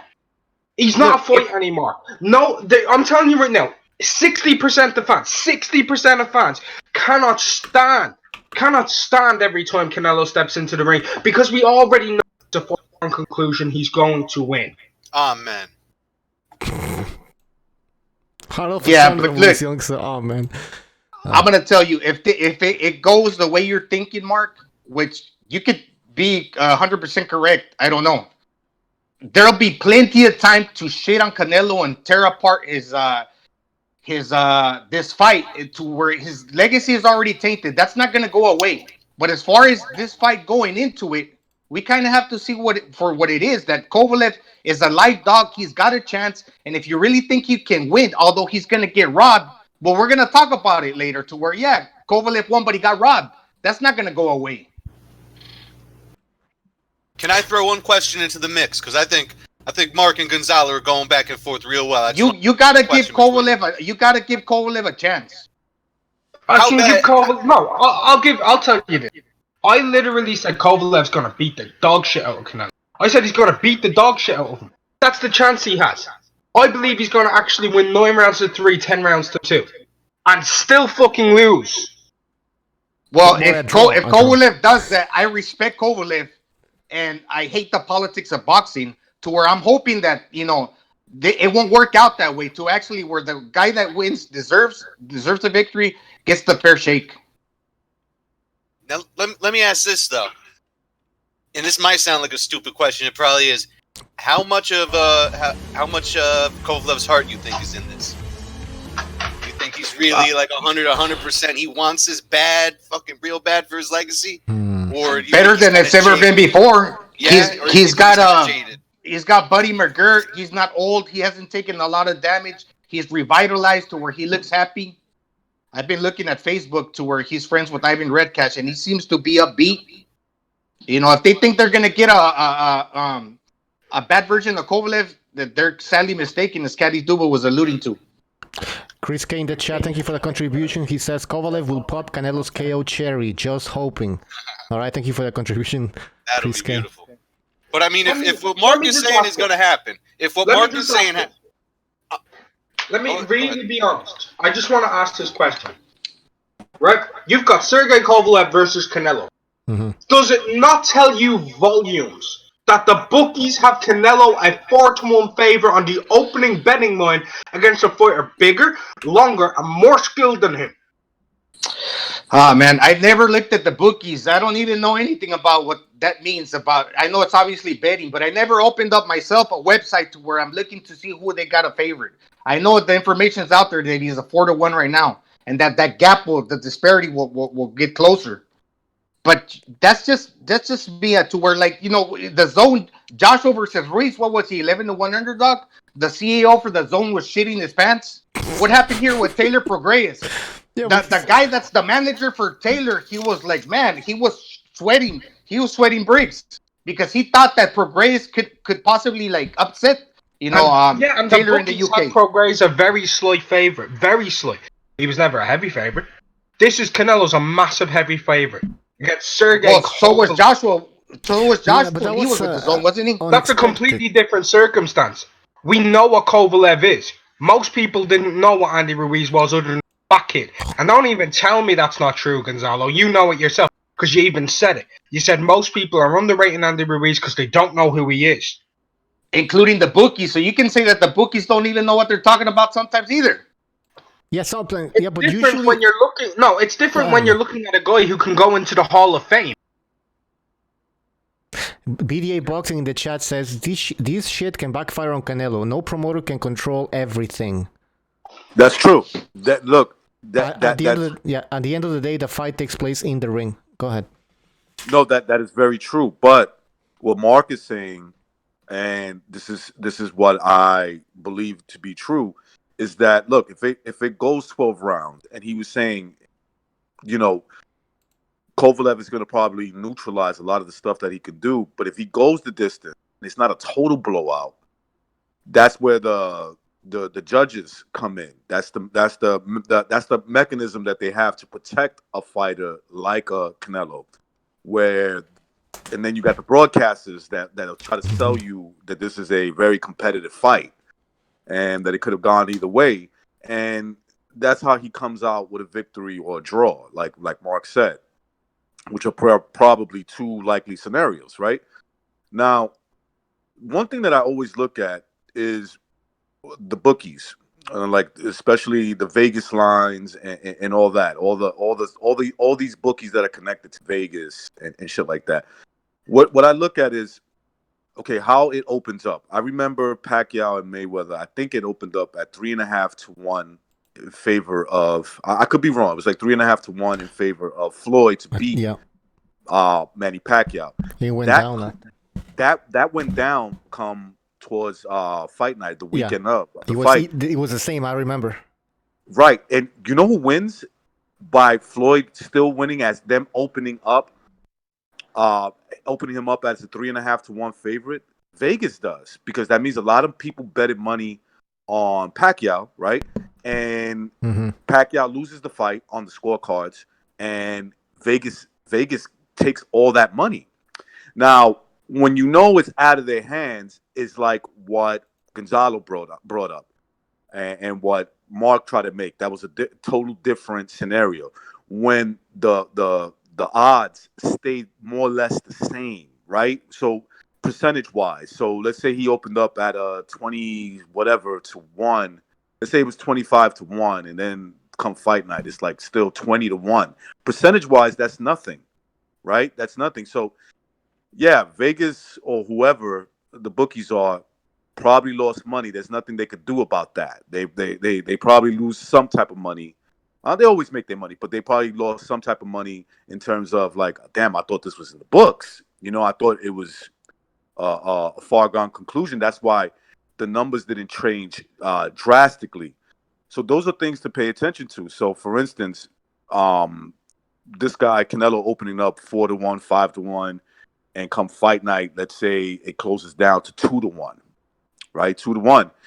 And if Canelo wins, Vegas wins big, because a lot of people betted money on Kovalev. That means that's and right. Vegas stays with the money. Yeah, that's a good point. Obviously, they're trying to bait you, right? I wish we would have got Don Trella when I asked you guys. But Mr. PDA said he's a judge. He's so funny because Gonzalo contacted Don Trella and he was gonna be on the show, but then he wanted pre-written questions, and I don't know. It's kind of like not our thing. Look, I commend boxing fans trying to get these people on record and stuff like that. But go ahead. You got to prove that judge was paid off. Prove it. Good luck on that. You can't, right? Unless you follow a transfer of money or somehow, or you know what I mean, unless you got some. Okay, let's say you got some paper. Yeah. Then that's different. But trying to prove, look, Kovalev, and we've discussed this before. Guys like Kovalev, guys that are politically not in the right place, they don't have to be in the fix. You don't have to put them in there. There's other ways to win a fight. Make the fight somewhat competitive. Last 12 rounds. Give guys certain advantages in the ring. Let them take what they have to take. We'll say that we tested them. We don't really know. Do you think that the judges sometimes they don't even have to tell them what to do? They already know. And then, because let's be honest, so I'm a judge. I know that Las Vegas wants Canelo to win. So me as a judge, I want to be the judge again for another big fight. I'm gonna make Las Vegas happy. Same with the referees, right? Is that possible? Well, basically, if if Golden Boy is promoting an event, and basically if they wine them and dine them and give them all these perks, where you're thinking to yourself, if I want to be in this position to get treated like this, well, I gotta kind of a nudge, wink, wink. Be in the fix, but that's as far as I think it goes. Maybe there's more, which would be total corruption. Yeah, but I wouldn't put it past boxing. By the way, this is all speculation. People don't get, misunderstand what we're saying here. This is all speculation. We do trust in the Las Vegas State Athletic Commission and in their judges. All right. Totally. Absolutely. But what I'm saying, that we have to give Kovalev a chance because he is the crusher. He has a 76% KO ratio. He is a power puncher. He's a boxer puncher that has the abilities to make something happen in the ring where he can leave it outside of the judges' decision. He's a better boxer than Canelo. What are you talking about punching power? He's a better boxer than Canelo. He's going to knock this fool the fuck out, man. He's going to school him and stop him and give him a chance. Come on, Gonzalo. You know how this fight's going to go. Canelo's going down, man. He got no chance. All right, what's your prediction, precise? Pucho with his notepad. But you know what I'm really interested in looking at, precise? Especially the weigh-in. How is this guy without a t-shirt? How is this fucker gonna look? You're starting to sound like boxing, gypsy boxing style there. Knockout! 12th round, knockout! Really? He's gonna stop him, man. He got no other way of winning this fight. We all know this. He knows this. He's gonna beat the living dog shit out of Canelo. And if Canelo survives that fight, I give him credit. Kovalev knockout 12? 12th round TKO, man. They're gonna... The towel's gonna be flying in. The franchise belt's gonna be going into that ring, man. It's gonna be all over the place. Ginger tears. Shit. They're gonna Ginger tears. Wet sponge all over. Unless Canelo low blows him all night, you know. I was gonna say, what about a first round ball shot? Just a low, like a Andrew Galata, like a Riddick Bowe, Andrew Galata ball shot, like. I almost spit my fucking tea, man. Jesus.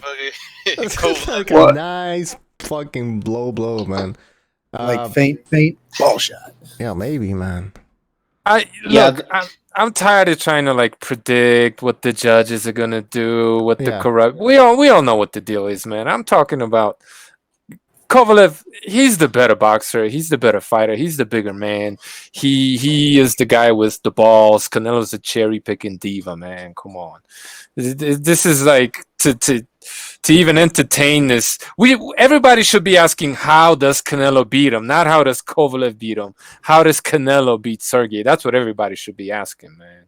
Come on. Yeah, that's what we've been asking ourselves for them. I mean, we've been talking about both boxers and what they should do, but I think we've been focusing on Canelo because that's a big question, right? Like, he's fighting the bigger guy. How's he gonna get through past the jab?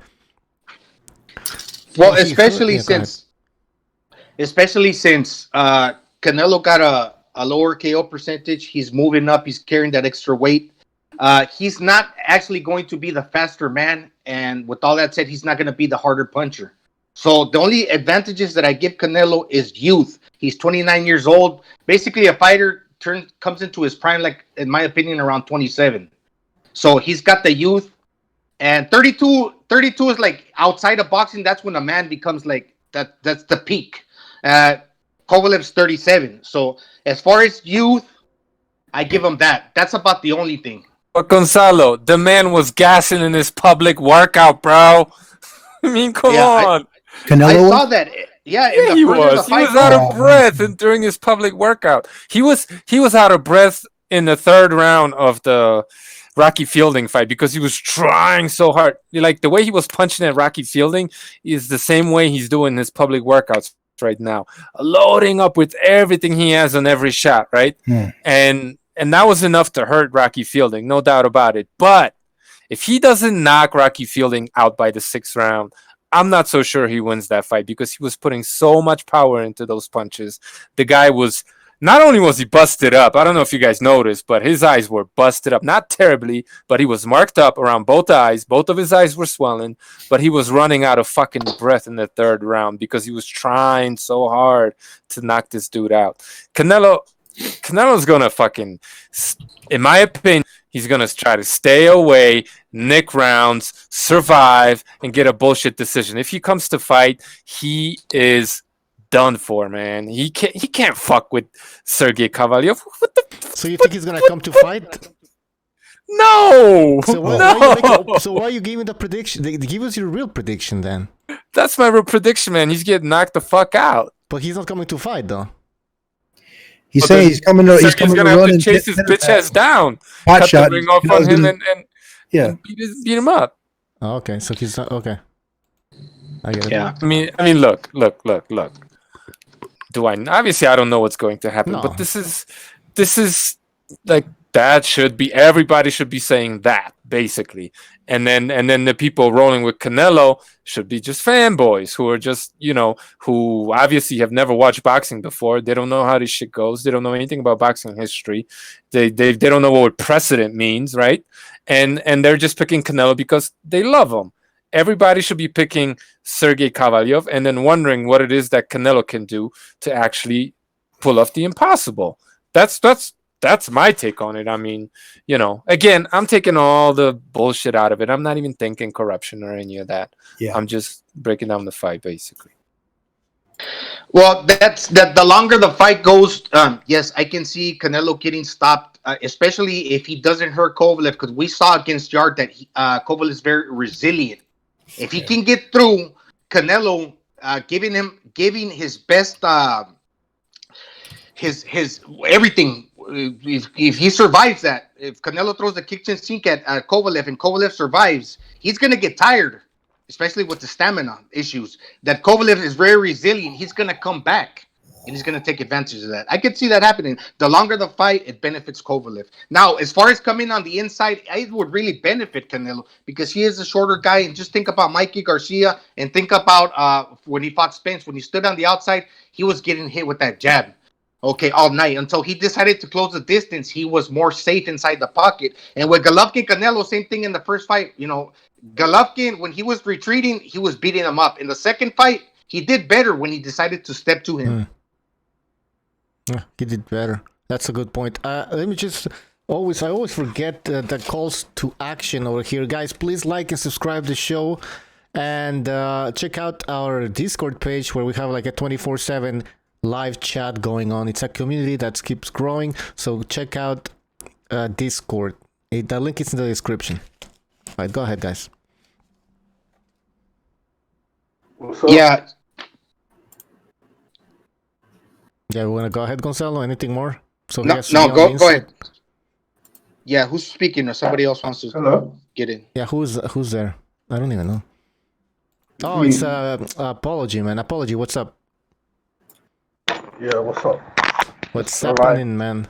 If you're ready for it, work. You're off work, cool, perfect. Apology, are you ready for your prediction? I mean, not really, but I'll give it anyway. Okay. I think it's gonna be a draw. Yep, me too. You boring fuck. Get out of here. But like a robbery draw. Do you want me to type robbery next to the draw? Yeah. Okay. I mean, too much to lose for the zone, and they can either set up a second fight or go for the third Triple G fight. It's like it will make sense for them to have a draw in the fight. Yeah, makes sense. Makes sense. So how do you think this is gonna go down, though? I think Kovalev will take the early rounds, then kind of get tired, and Canelo will take the mid rounds, and then Kovalev will take the late rounds. But Canelo will win the story of the fight, so they'll give him a draw. All Canelo has to do is win the story of the fight, right? Yeah, that means coming forward but not landing anything. While Kovalev's jabbing his head off, but because he's coming forward, he's winning the story of the fight. All right. Anybody else wants to say something? I think we said everything we had to about this fight. Yeah, I'm just. Can I just make my prediction real quick? Oh yeah, go ahead. Yep. Canelo majority decision. Ooh. Robbery. You guys hear me? Yeah. Yeah. I can hear. I've been having all kinds of issues with Discord. Anyway, Gonzalo, you were saying that Canelo throws the kitchen sink at Sergey. If he does that, that sink is gonna be flying way past his head, man. Because whenever Canelo loads up hard trying to hit somebody who knows how to fight, he misses wildly. Like he's not gonna be that easy for him to land with power on Sergey. That's what I think, because especially if he's on the outside, let's say he dodges a punch, okay, when you dodge a punch, it's hard to hit back with any kind of authority because you're not in position. He could get away with it with somebody like close to his size and arm length, but against Kovalev, he needs to really get in there to land his shots when he can be get his feet under him. Because if you dodge a punch and you think you can hit the other guy on the fly, your punch is not going to land with any kind of a power. So from the outside, he can't really counter, and that's one of his greatest assets. If he's a good counter puncher, but against a guy that's longer, I don't know, by 2 inches and 4 inches in height, but especially since Kovalev knows how to utilize that distance, where he can go back and then come forward. If you give him an inch, he'll take it, and if you're pushing him or he wants to create that separation, he'll use it while flicking out that power jab. So he knows how to utilize this distance, and Canelo won't be able to counter unless he really, really is set in position to do so, and he's got to be inside to do that. Is Canelo going to come forward, do you think, or he's going to try to sit back?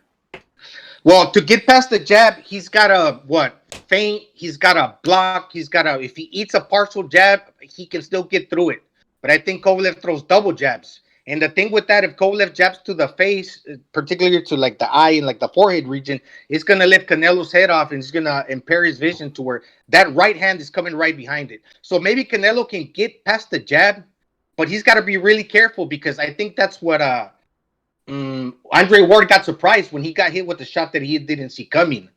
So he's got, but this is what Canelo has. He does have good anticipation to where he's one step ahead usually when, he's keeping his eyes open and his mind thinking to where, he knows what he wants to do. So basically he's already put in the past.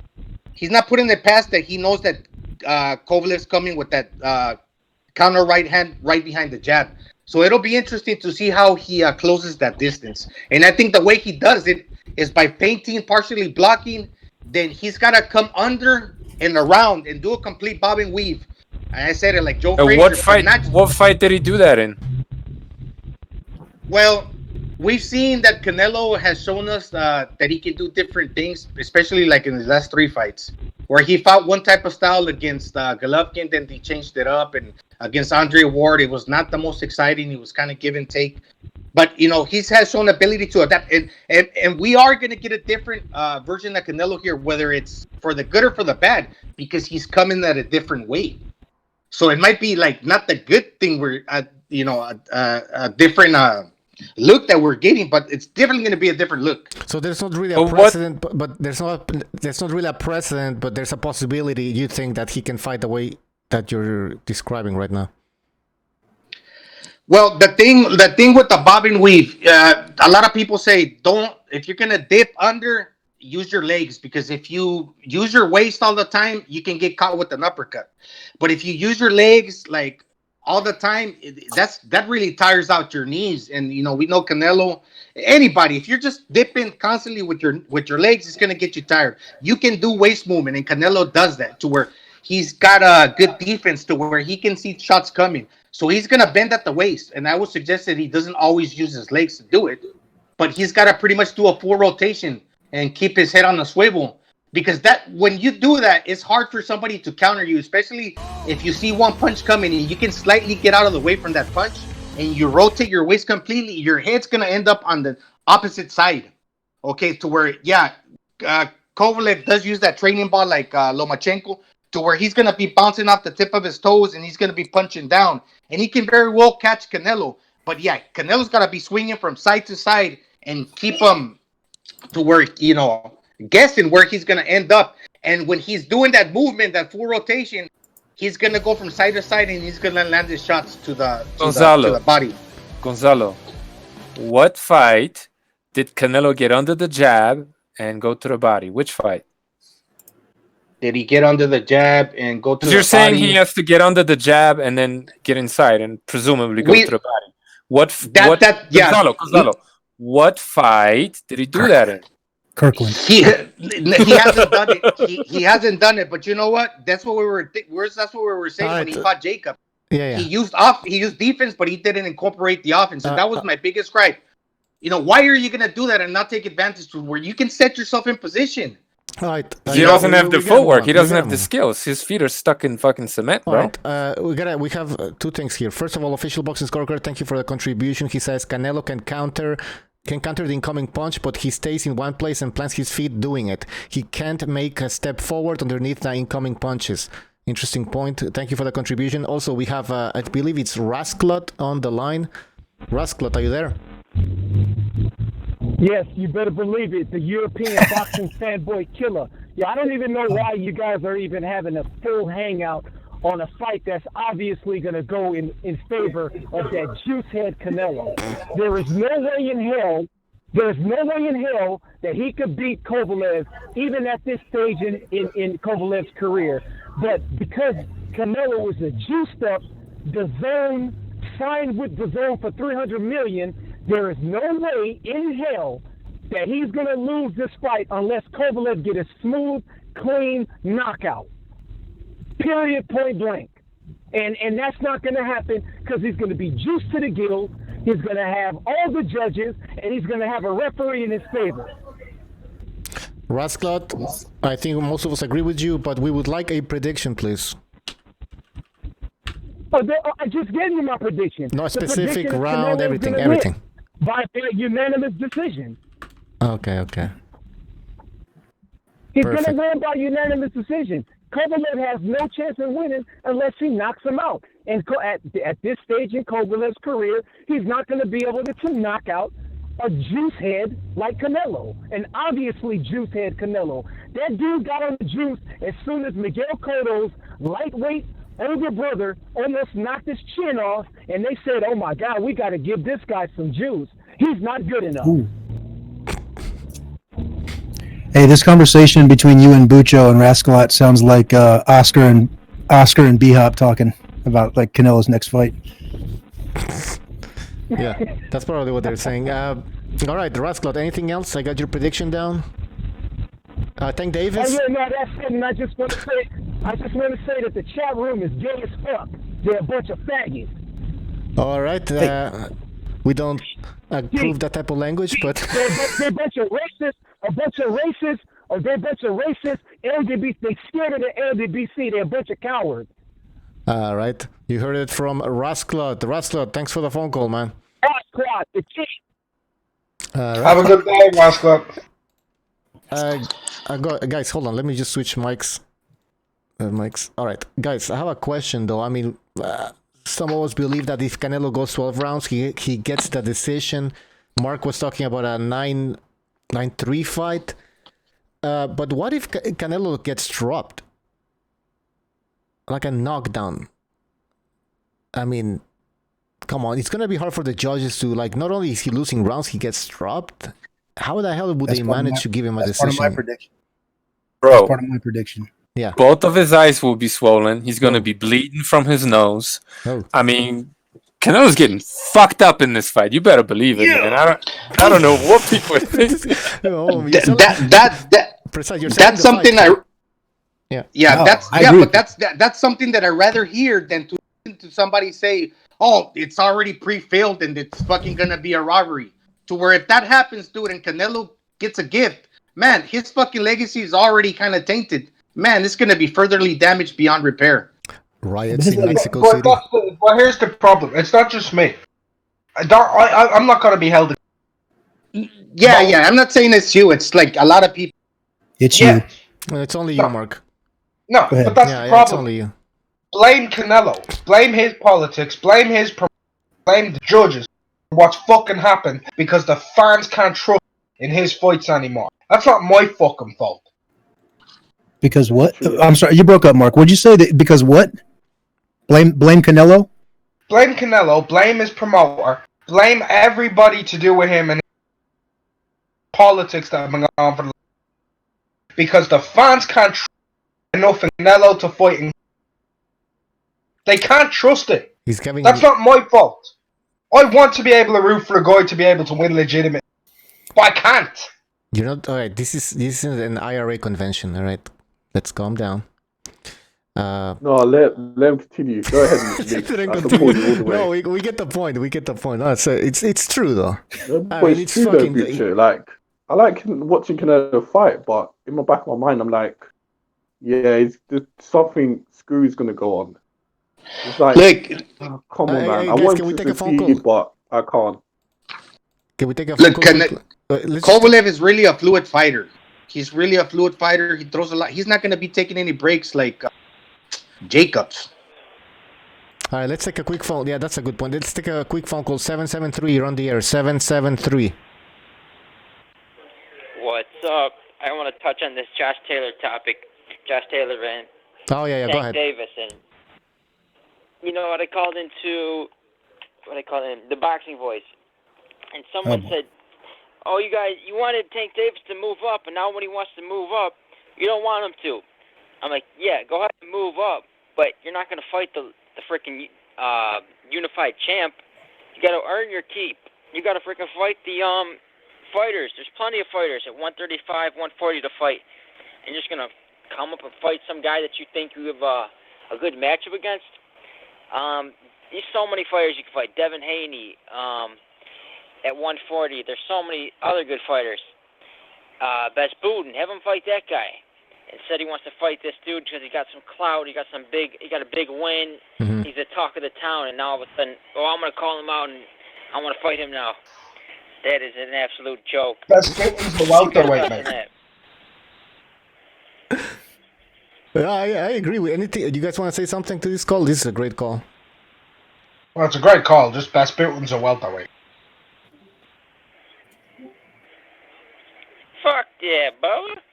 You know what? I'm going to talk about Kovalev. Yeah. Kovalev Don't you mean versus, Bivol? Did you get confused with Bivol? So what do you guys think? You think this if it's a close fight, it's going to go to Canelo. You think that's going to hurt his legacy? I mean, it's not going to be a close fight, man. Come on. I think he means close on the cards, precise. What do you mean close on the cards? It would be awesome to see Kovalev knock out that steroid head, that juice head turkey. He's all juiced up on Mexican supplements. Yeah, that would be great. And you guys are quiet as fuck. No, sorry, it's because there's a problem. Or you're just gonna quiet. No, I just want to give people opportunities. Yeah, there's a problem. Gonzalo, could you stop making noise, man? Thanks, man. No, we heard what you said. No, it's true. I mean, I think everybody wants, well, not everybody, but a lot of people would like Canelo to lose a fight. Some of us believe that Kovalev will get robbed. Precise, on the other hand, says that Kovalev is gonna bust him up. It's not gonna be a close fight at all. So, what's your prediction? My prediction is Kovalev jab, jab, jab. Canelo tries to get on the inside. Kovalev plants a right hand right on the tip of his chin, and he gets starched. He's laying out flat on his back. Oh, man. And he's out for a good 15, 20 seconds before he wakes back up. That sounds fucking beautiful. That sounds beautiful. It's showtime. That's not going to happen. Unfortunately, that's not going to happen. Right on his back. Now that's wishful thinking. If it's going to be a stoppage, it's going to be a TK. Decision, and he gets robbed. All right, hey man, thanks for the call. We're gonna take some more phone calls, but call back again next time, all right? All right, Bubba. No, take care. Yeah, if I can just say something to the caller, because look, there's a TV show called A Los Golpes. Yeah. It talks about boxing. Okay, now the biggest critics of Canelo are Marquez, even Julio Cesar Chavez. You know, some of the narrators of that show. He hasn't. They talk about how he hasn't turned in a signature performance to where, you know, the pressure is on also for him to deliver. He can always keep getting these gifts to where, you know, the caller said if his legacy is tainted, well, he's got to establish a legacy first and foremost, because it already is tainted, but he still needs to deliver. Okay. That's just basically all I want to say. So you're saying he's coming to fight? He's going to lay it on the line. He has to. He has a lot to prove.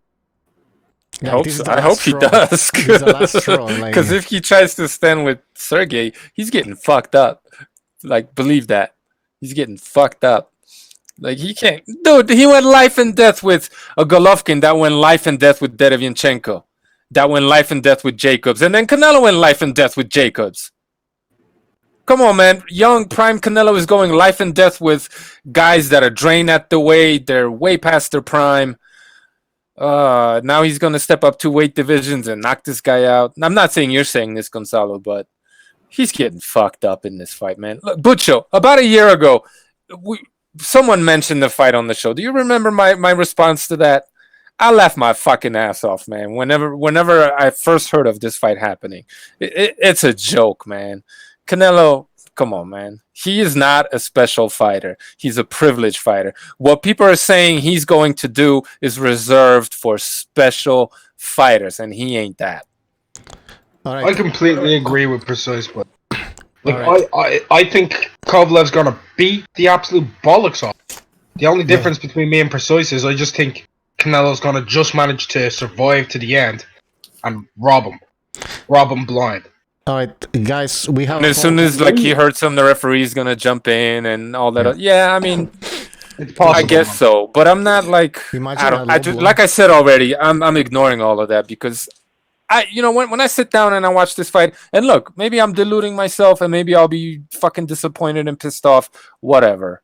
Let me delude myself. I'm assuming that it's gonna be, not a fair fight necessarily, but like that it's not gonna be another fucking Andre Ward Sergey Kovalev 2, because that was just, come on, man. Or Mares Agbeko. I'm hopeful, basically. But I get what you're saying, man. I understand the attitude. I completely understand. I'm just deluding myself. All right? Yeah, delude yourself. It's all right. Enjoy yourself. Let me have it. I'm drunk with optimism. Enjoy the fight. Fair play to you. That's better than me. Can you hear me? I'm drunk. Precisely drunk with optimism. And stop talking. No, listen. I think Canelo has more. Jesus Christ! Nobody can hear me. All right, guys. Hello? Yeah, we have a phone call. All right, so we're gonna take it. 805. I think it's Puglakam. No, that's not me. Oh, the PD doctor guy. Doc, what's up, Doc? Yo, big fan, man. Big fan. Mistake. One of the things that I think is a mistake here is to focus too closely on this fight, because then you forget the history of the last 6 fights leading up to this fight against Kovalev. Every fight has had an asterisk. Every fight has been less than exciting. Canelo aged out Golovkin. That was his most challenging fight of the past 6 fights. But there's something here I think people are missing. One of the things that happens when somebody's using anabolic steroids on a regular basis is it doesn't just increase muscle mass. What it does is it also increases bone density. So for the benefits that you get from the muscle mass, the stamina, the strength, what happens where it comes back to hurt you is after about 3, 4, 5 years, your bone density increases, and you can't reverse that. And what that does is it changes your core weight. So if you look at Canelo and how he's changed over the years, one of the things that you cannot deny is his bone density, especially in his face, has changed. So I understand why he's kind of cherry-picking people, because he's messed with his weight so much that he's screwed himself, because the people that he's going to have to fight who are real channels like Beterbiev, whether it's Caleb Plant, whether it's David Benavidez, it's not a coincidence that he's going after very specific people who he has a very good chance of beating. And if he doesn't have a good chance of beating them on talent, he's going to weight drain them. He's going to do rehydration clauses. But I just wanted to interject that because I've never heard anybody share the fact that bone density is a major factor here. And that's why Canelo is kind of having a hard time moving between the weight classes, because he's very short. I know that some people have said he's 5'9". He's not 5'9". At the most, he's 5'8". 5'7". On a good day. I met Canelo when he was 15 years old, and he was 5'8". He might have grown a little bit more. So, he's probably 5'8" and a half, almost 5'9". Was he wearing high heels, Gonzalo? Because, the shoes size now. Because I'm 5'9" and a quarter. I don't know if didn't bust anybody out has a a comment, a response, or a What, question about what I just... Any questions for the talk? Caller, yeah, I have a question for the caller. What weight do you think Canelo walks around at? I'm not talking about out of shape, but like, fit. Like, what is his natural weight? At let's say 10-12% body fat. So when you're talking about weight draining for a fight or cutting for a fight, whether it's boxing, MMA, there's a couple factors. So let's say you take three guys who all weigh the same. Let's say they all are 168. You have to look at skeletal frame, so small, medium, or large frame. This is important. This is why some fighters age out of a weight category faster than other people, because it has to do with skeletal structure. Secondly, the more muscle you carry on you, the more weight you can cut, more water weight for a fight, because muscle carries and retains a tremendous amount of water. So you can do a quick water cut and rehydrate very quickly, and the weight that you will regain overnight is significantly more than somebody here. Let me give you an example. Let's take somebody like Canelo. We've heard things put out there in the public that he rehydrates 20 pounds overnight. The only way somebody can do that safely is that they have a higher percentage of muscle mass. Look at Canelo's body frame compared to somebody like Mikey Garcia, where you can tell just by looking he carries more adipose tissue. So that is, it's a trick. The people that do Canelo's cuts, who kind of structure his diet, who structure his PED cycles, they know what they're doing. But like I said, it only lasts for so long, because if you look at Canelo's age right now, he's 28, 29. He's 29, yeah. He'll be 30 in July. He's basically growing too. He is going to be. I mean, he's growing because, you're right, just the natural age progression, but he's going to be so fucked because 31, 32, 33, connective tissue changes, bones start to separate. You just weigh more. You can't help it. You don't have that little boy body. And to compete against guys where he's not going to be able to cut to 160. So when he is pigeonholed into 168, 175, and maybe worse, I mean, you can only do this for so long. That's why you can tell the story of Canelo is kind of running to its end, because you can fool people some of the time, some people all the time, but you can't fool everybody all the time. And enough people understand what is going on here. That's why there's not the energy around this fight, because we've seen this before with him. So to answer Precise's question, his walking around weight would be about 190, 195, easy. Really? Wow. But that's because he might not look like it, but it's the bone density that's contributing. Yeah, probably. Okay, yeah. Okay, so for example, let's take three people. Okay, all are 5'8". All are 5'8". If you identify their ideal body weight, if you factor in the skeletal frame, the ideal body weight will swing about 10 to 12 pounds. That is a massive amount of difference between three people who are the same height based upon skeletal structure. If you're looking at 12 pounds in the ideal weight category, that pushes people out of what, 2 or 3 weight classes in boxing? Yeah. In some cases. Like, for example, 160 to 175. Yeah, there it is right there. You're moving between 3 weight classes just based on bone density. Mm-hmm. That's why some guys, when they cut, they look so sick, because 90 they're having to seconds. kind of compensate for the fact that they have a bigger bigger skeletal frame. Whereas like somebody like Floyd Mayweather, of course he came up in weight, but he didn't have a large skeletal frame. Yeah. And never carried a lot of muscle on him. All right, great points, man. Any more questions, guys? But people are asking if you have a YouTube channel, or I do not. No. I've got a question. Go ahead, Apology. Do you think Canelo's using 60 Psalms seconds. instead? Go ahead, repeat your question, please. Do you think Canelo's using Psalms instead? You're muffled, Apology. Yeah. Fuck it. Hold on. Hello? Can you not hear me I now? would say this. At that level, you don't need to use SARMs. You can just use designer anabolic steroids.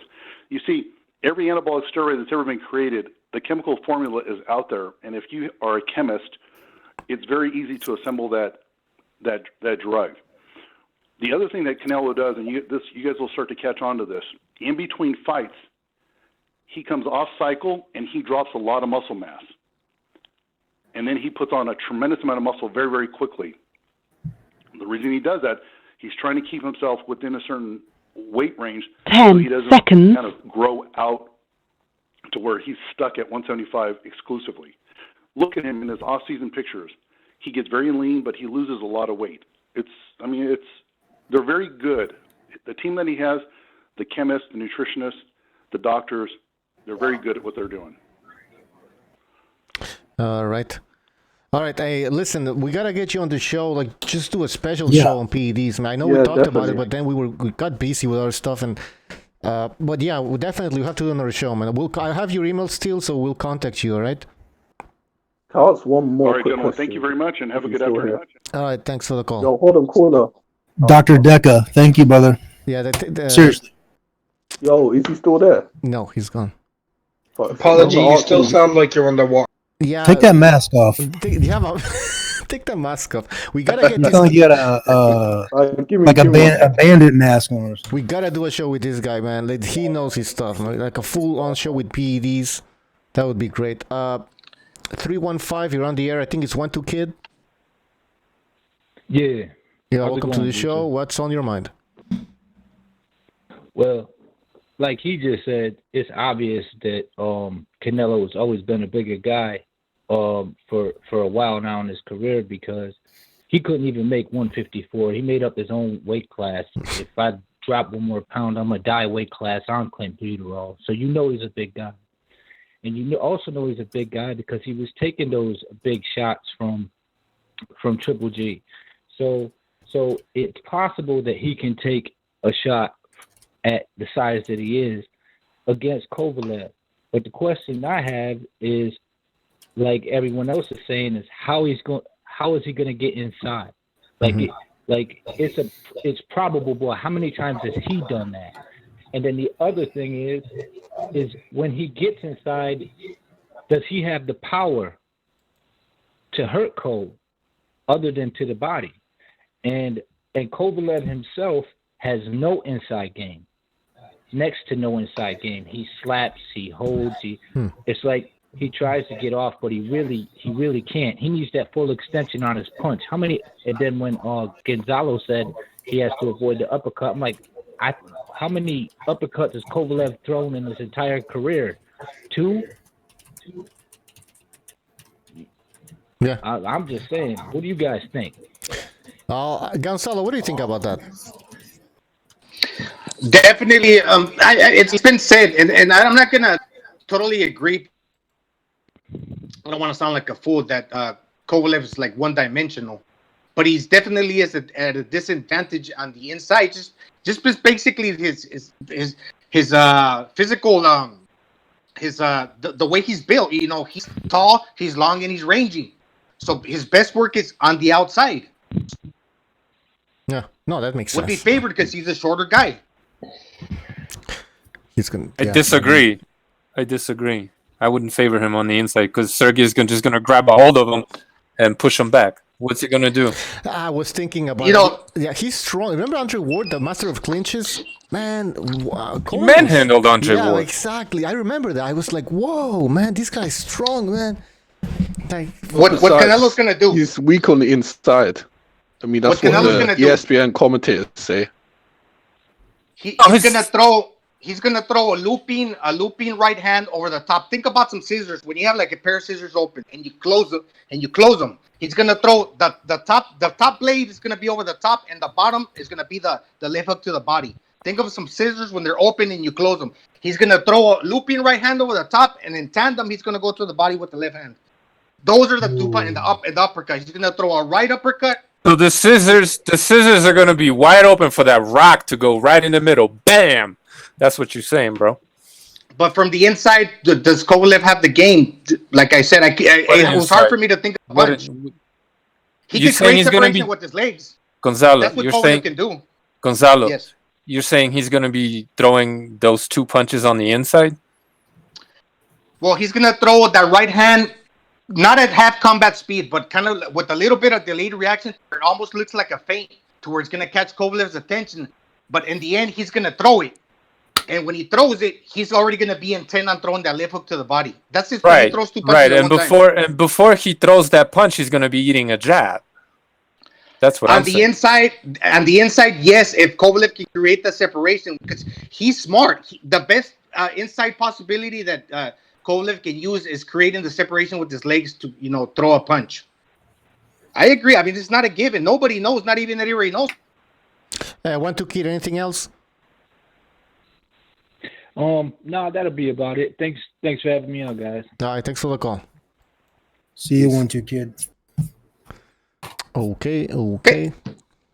Basically, on the inside, like I said, and I mean, best shot that Canelo, and he does have a good right uppercut. Okay, that's his power hand. Mm-hmm. And the left is just basically because he's developed into a body puncher to where, he needs to use his left hand because the liver aligns with the right side of the body.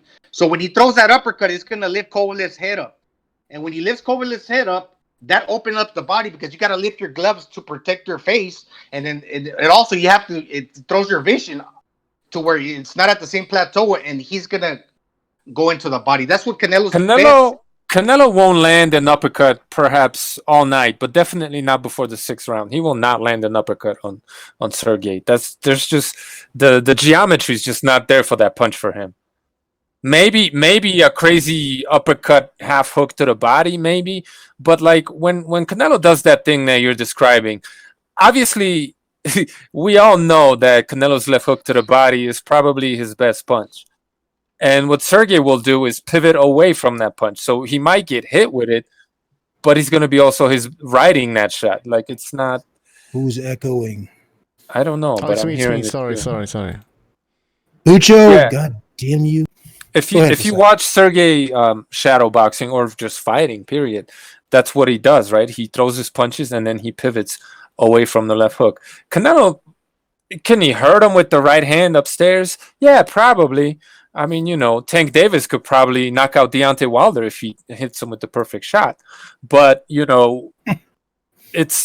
I've never really seen Canelo hurt anybody with the right hand. I know he knocked out Khan, but come on. I don't see that much power. Like if it's going to be anything, it's going to be the left hook. And obviously they're going to look out for it and they're going to ride with that punch. And while he's moving away, he's going to be throwing punches at him too. So precise. Based on your assessment of Canelo and the prediction that you're providing us with, should we bet on Kovalev by stoppage? Absolutely. I tell you what, stoppage in the 12th round by Kovalev. Do you want to see that? Yeah. 28 to 100 to 1. 100 to 1. I don't know if you want to pick any individual round, but obviously a group bet. Like let's say 7 and 9. Is that reasonable? What's the over under? Possible Canelo takes his time off in those rounds, man. Yeah. Mid rounds. Yeah. 7 and 9, 10 and 12, 16 to 1, 28 to 1. Those are great odds. Canelo will not have the luxury of taking time off in this fight, and if he does, he's getting fucked up. He's gonna have Christ. Like he can't just take time off like he did against Daniel Jacobs. I don't think anyway. Daniel Jacobs was drained, guys. Yeah, that's the problem, man. No, but he was also very scared. Like every time Canelo would feint, we've seen this, right? Like he was eating all the feints. And then he couldn't control distance. He was jabbing from way too close, which is why Canelo was able to counter him a little bit. His jab had no power on it. His feet were all over the place. His footwork was shit. Like Daniel Jacobs, and he was weak. But Canelo was even then he did walk Canelo into a fucking right hand counter. Remember that right hand counter? Yeah. Did Jacobs even drain Jacobs walked him into? And he had him on the ropes a bunch of times. Now some people in the chat calling us haters, calling us worse than the LDBC. Somebody even said that. For what reason? I guess because Precise is very he's saying that Canelo's gonna fuck him. Kovalev is gonna fuck him up, and some people just can't take that, man. Like they can't. Yeah, but take frankly, anything in. Yeah, I Can mean, they break down how Canelo's gonna? but frankly, though, Canelo's Nick, gonna cower Kovalev. they're not But providing. Nick- Guys, provide us with your opinions of how the fight's gonna play out, Yeah, and we have a break discussion. it down, That's please. right. To- Tell to me how it's take going to time. happen. Don't just tell me who's going to win. Yeah, Precise take and time Migs actually to- agree with each. It's a discussion here, guys. We can't just say this guy wins. No, you. Yeah, take time to break it down and say what Blake. punch. How's he gonna do it? You know. Worse than the LDBC for Effort. predicting Sergey Kovalev. I mean, it's just boxing, guys. We're just providing you, like, we're just giving our opinions. It's, you don't gotta get all butthurt. Like, it's nothing personal. And those same people are saying Canelo body shot 6th round, right? Body shot KO 6th round. Like, it's so what the fuck, man? Come on. You can't have it both ways, you know what I mean? Like, calm the fuck on. Look, if I'm wrong, I'm wrong. I mean, I don't know what the rehydration clause knows. Nobody can tell me that they fucking know what's gonna happen. Like, we know there's a dehydration clause. That's why they're not talking about it. That there's a gag order. Right? So what is it? Is it 2 pounds? Is it 5 pounds? Is it 10? We don't know what it is. The odd makers. I like the way you worded that. No, they don't. The odd makers know. The odd makers know this. I don't think. Canelo I don't knows think. all about gags. I don't think that there's not like you're actually winning, like Jack. a rehydration clause. Not because Canelo's not thinking that he needs to have like advantage, because if he would, he'd take it. But just because he don't need it, because his best weight to come in for Kovalev is 185, to where he's already the power puncher. He's the more fluid fighter that throws. He doesn't take breaks really, to where Canelo does gas out. So it would benefit Kovalev to keep his weight down because he already hits hard. Yeah, but Gonzalo, what if it's 1 pound? What if it's 2 pounds? What if it's 5 pounds? Why should it be anything? Yeah, why should it be anything? Exactly. Why should there be any stipulations? There shouldn't be. But look, I don't think there will. Hold on. He had one against Chavez. He had one against Daniel Jacobs, and he had one against Fielding. He for damn sure has one. I'm inclined to believe he had one against Triple G, man. Oh. So he for damn sure has one on Sergey Kovalev for sure. And if it's 5 pounds, or anything, if it's anything less than 10 pounds, he's going to be drained. He's not going to be at 100%. And I agree with you, because I know he likes to only rehydrate about 10 pounds because he feels sluggish if it's any more than that, right? Wasn't he 181 against Chalemba? Well, yeah, that's why he looked like shit, he said, because he came in like a little heavier, and he says he doesn't like to do that. I don't know if it's just excuses, but the point is this. Who the fuck are you to say what he can and cannot weigh in? You know what I mean? Let him make that choice himself, and you do your thing. You know what I mean? And then the only reason why the rehydration clause is there is to give Canelo an advantage. Whether it's going to or it's not going to, well, they believe it is. That's why they're doing it. So they have it's confidence. bullshit. They have confidence in. He's daring to be great, bro. Yeah, that's what I'm saying last night. It's once a year we get this daring to be great, jumping up 2 weight classes, and all of a sudden this guy's the favorite. Gonzalo, not piling on, but you know there's a rehydration clause in place, right? We've been talking about this for 2 months. There's one in place, right? I mean, we know there is. I don't know.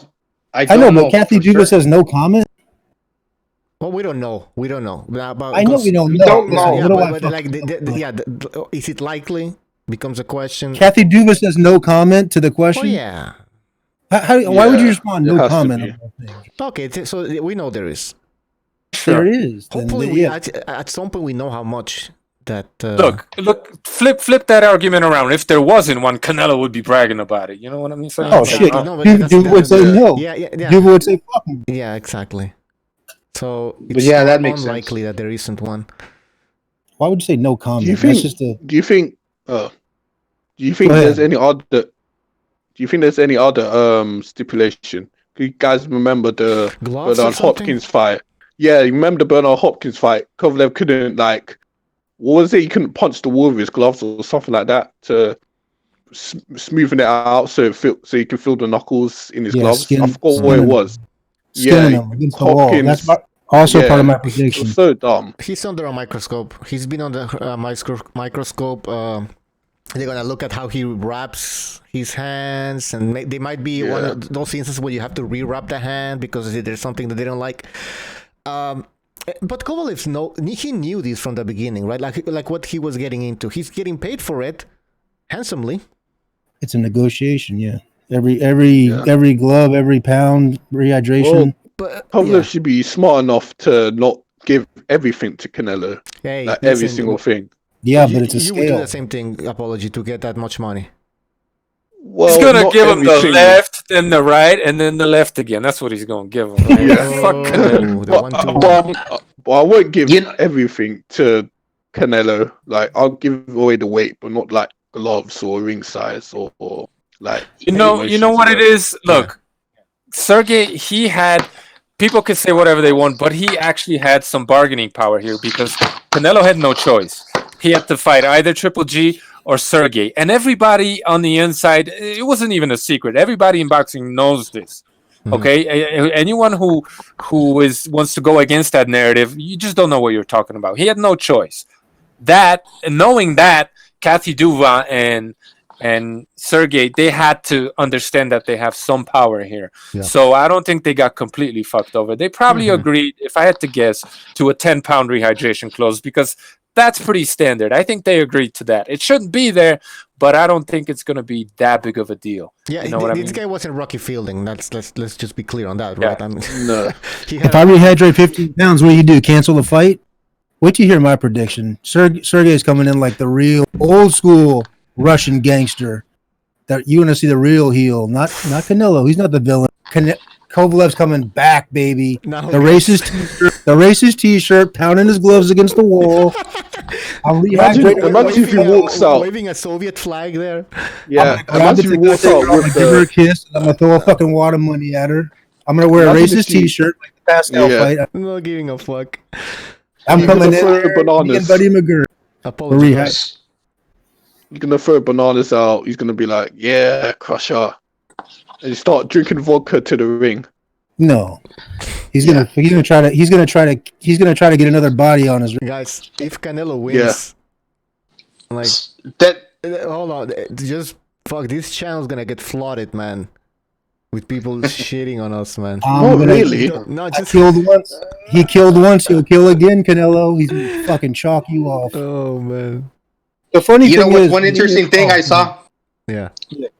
I went into BoxRec. Sorry, Pete.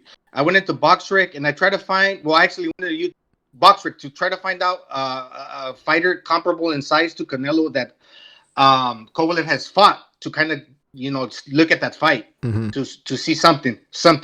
But Kovalev hasn't faced a guy in Canelo's size. Like if you go back 15 to 20 fights, there actually isn't hardly any light heavyweights that are 5'9". They're usually around 6 feet to 6'3". The last guy that he fought, the shortest guy that he ever fought was Darnell Boone. He was 5'7.5", and in his entire career, there's like only two more guys, Lionel Thompson, some other guy that were like 5'11", close to 6 feet. There's hardly any light heavyweights that are 5'9" or 5'8".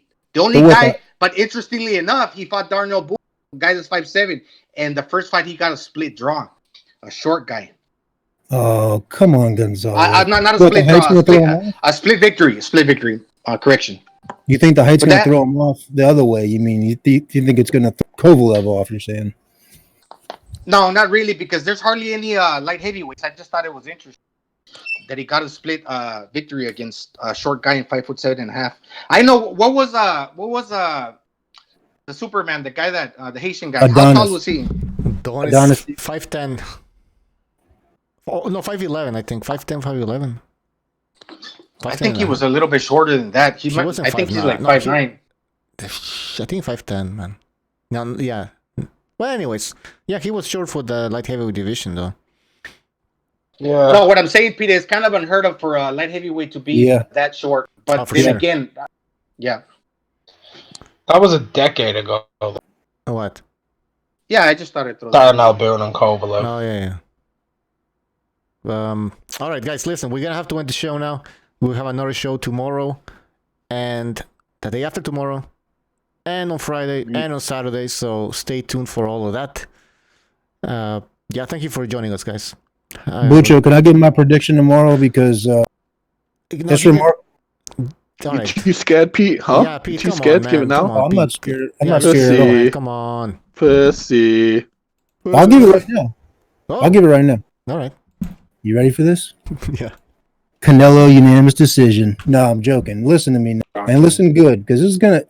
Miggs and Precise actually have a call on the way the fight's gonna go down. I think is remarkable, but a 12th round knockout, Precise. I love you, but I don't know. By the way, you can cash in plus 5,500. Yeah. Listen. Wait, did you say?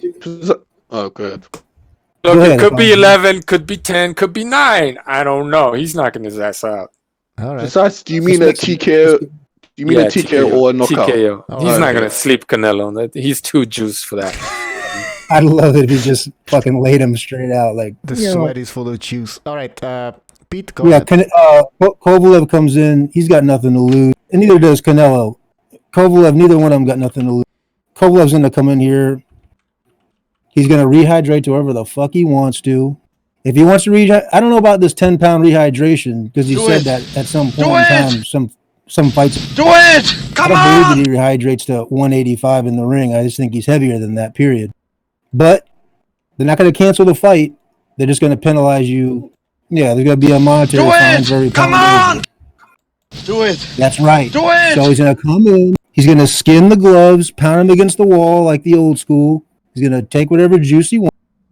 He's going to beat the shit. Listen, Canelo's got no choice.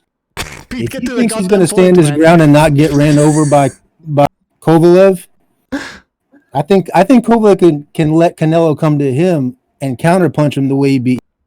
In that situation, Canelo can either stay on the outside and get outboxed, or if he thinks he's going to come forward with all this head movement and body shot, he's going to get countered. Even Pete, by a weight drain, Kovalev. You gotta give us your He's not going to knock him down. Do it! Come on! TikTok. Do it! So I don't give a shit what kind of judges you want to pay off. Okay. There's going to be such a lopsided fight. You're going to see Sergey Kovalev by majority decision, and the holdout scorecard is going to be wide for Canelo. It's going to be a joke. So Kovalev majority decision. Yeah, in a statement fight. He's going to beat he is going to fucking counter Canelo's head off. Statement fight. All right. Statement fight. Old school. He already killed one guy. Don't forget, he already killed one guy in the ring.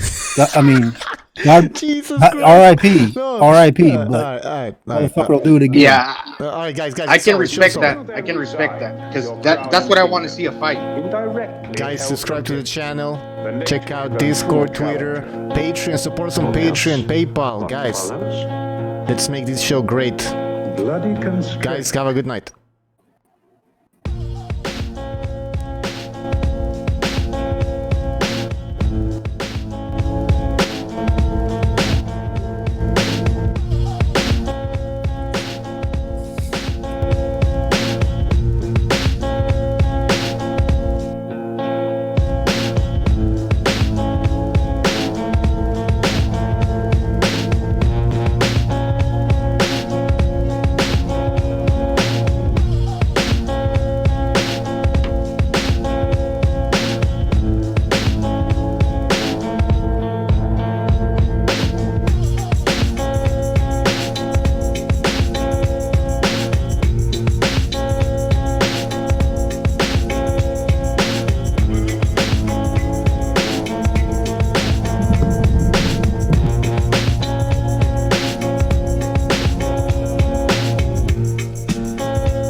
It is this way, man. I'm sorry I exposed you to it, but it is. It's ugly, but it's necessary. Son, this is the game. I'm playing his ass. That's my job. That's your job. Bid you then resign your crown and kingdom, indirectly held from him, the native and true challenger. Or else, what follows? Bloody constraint.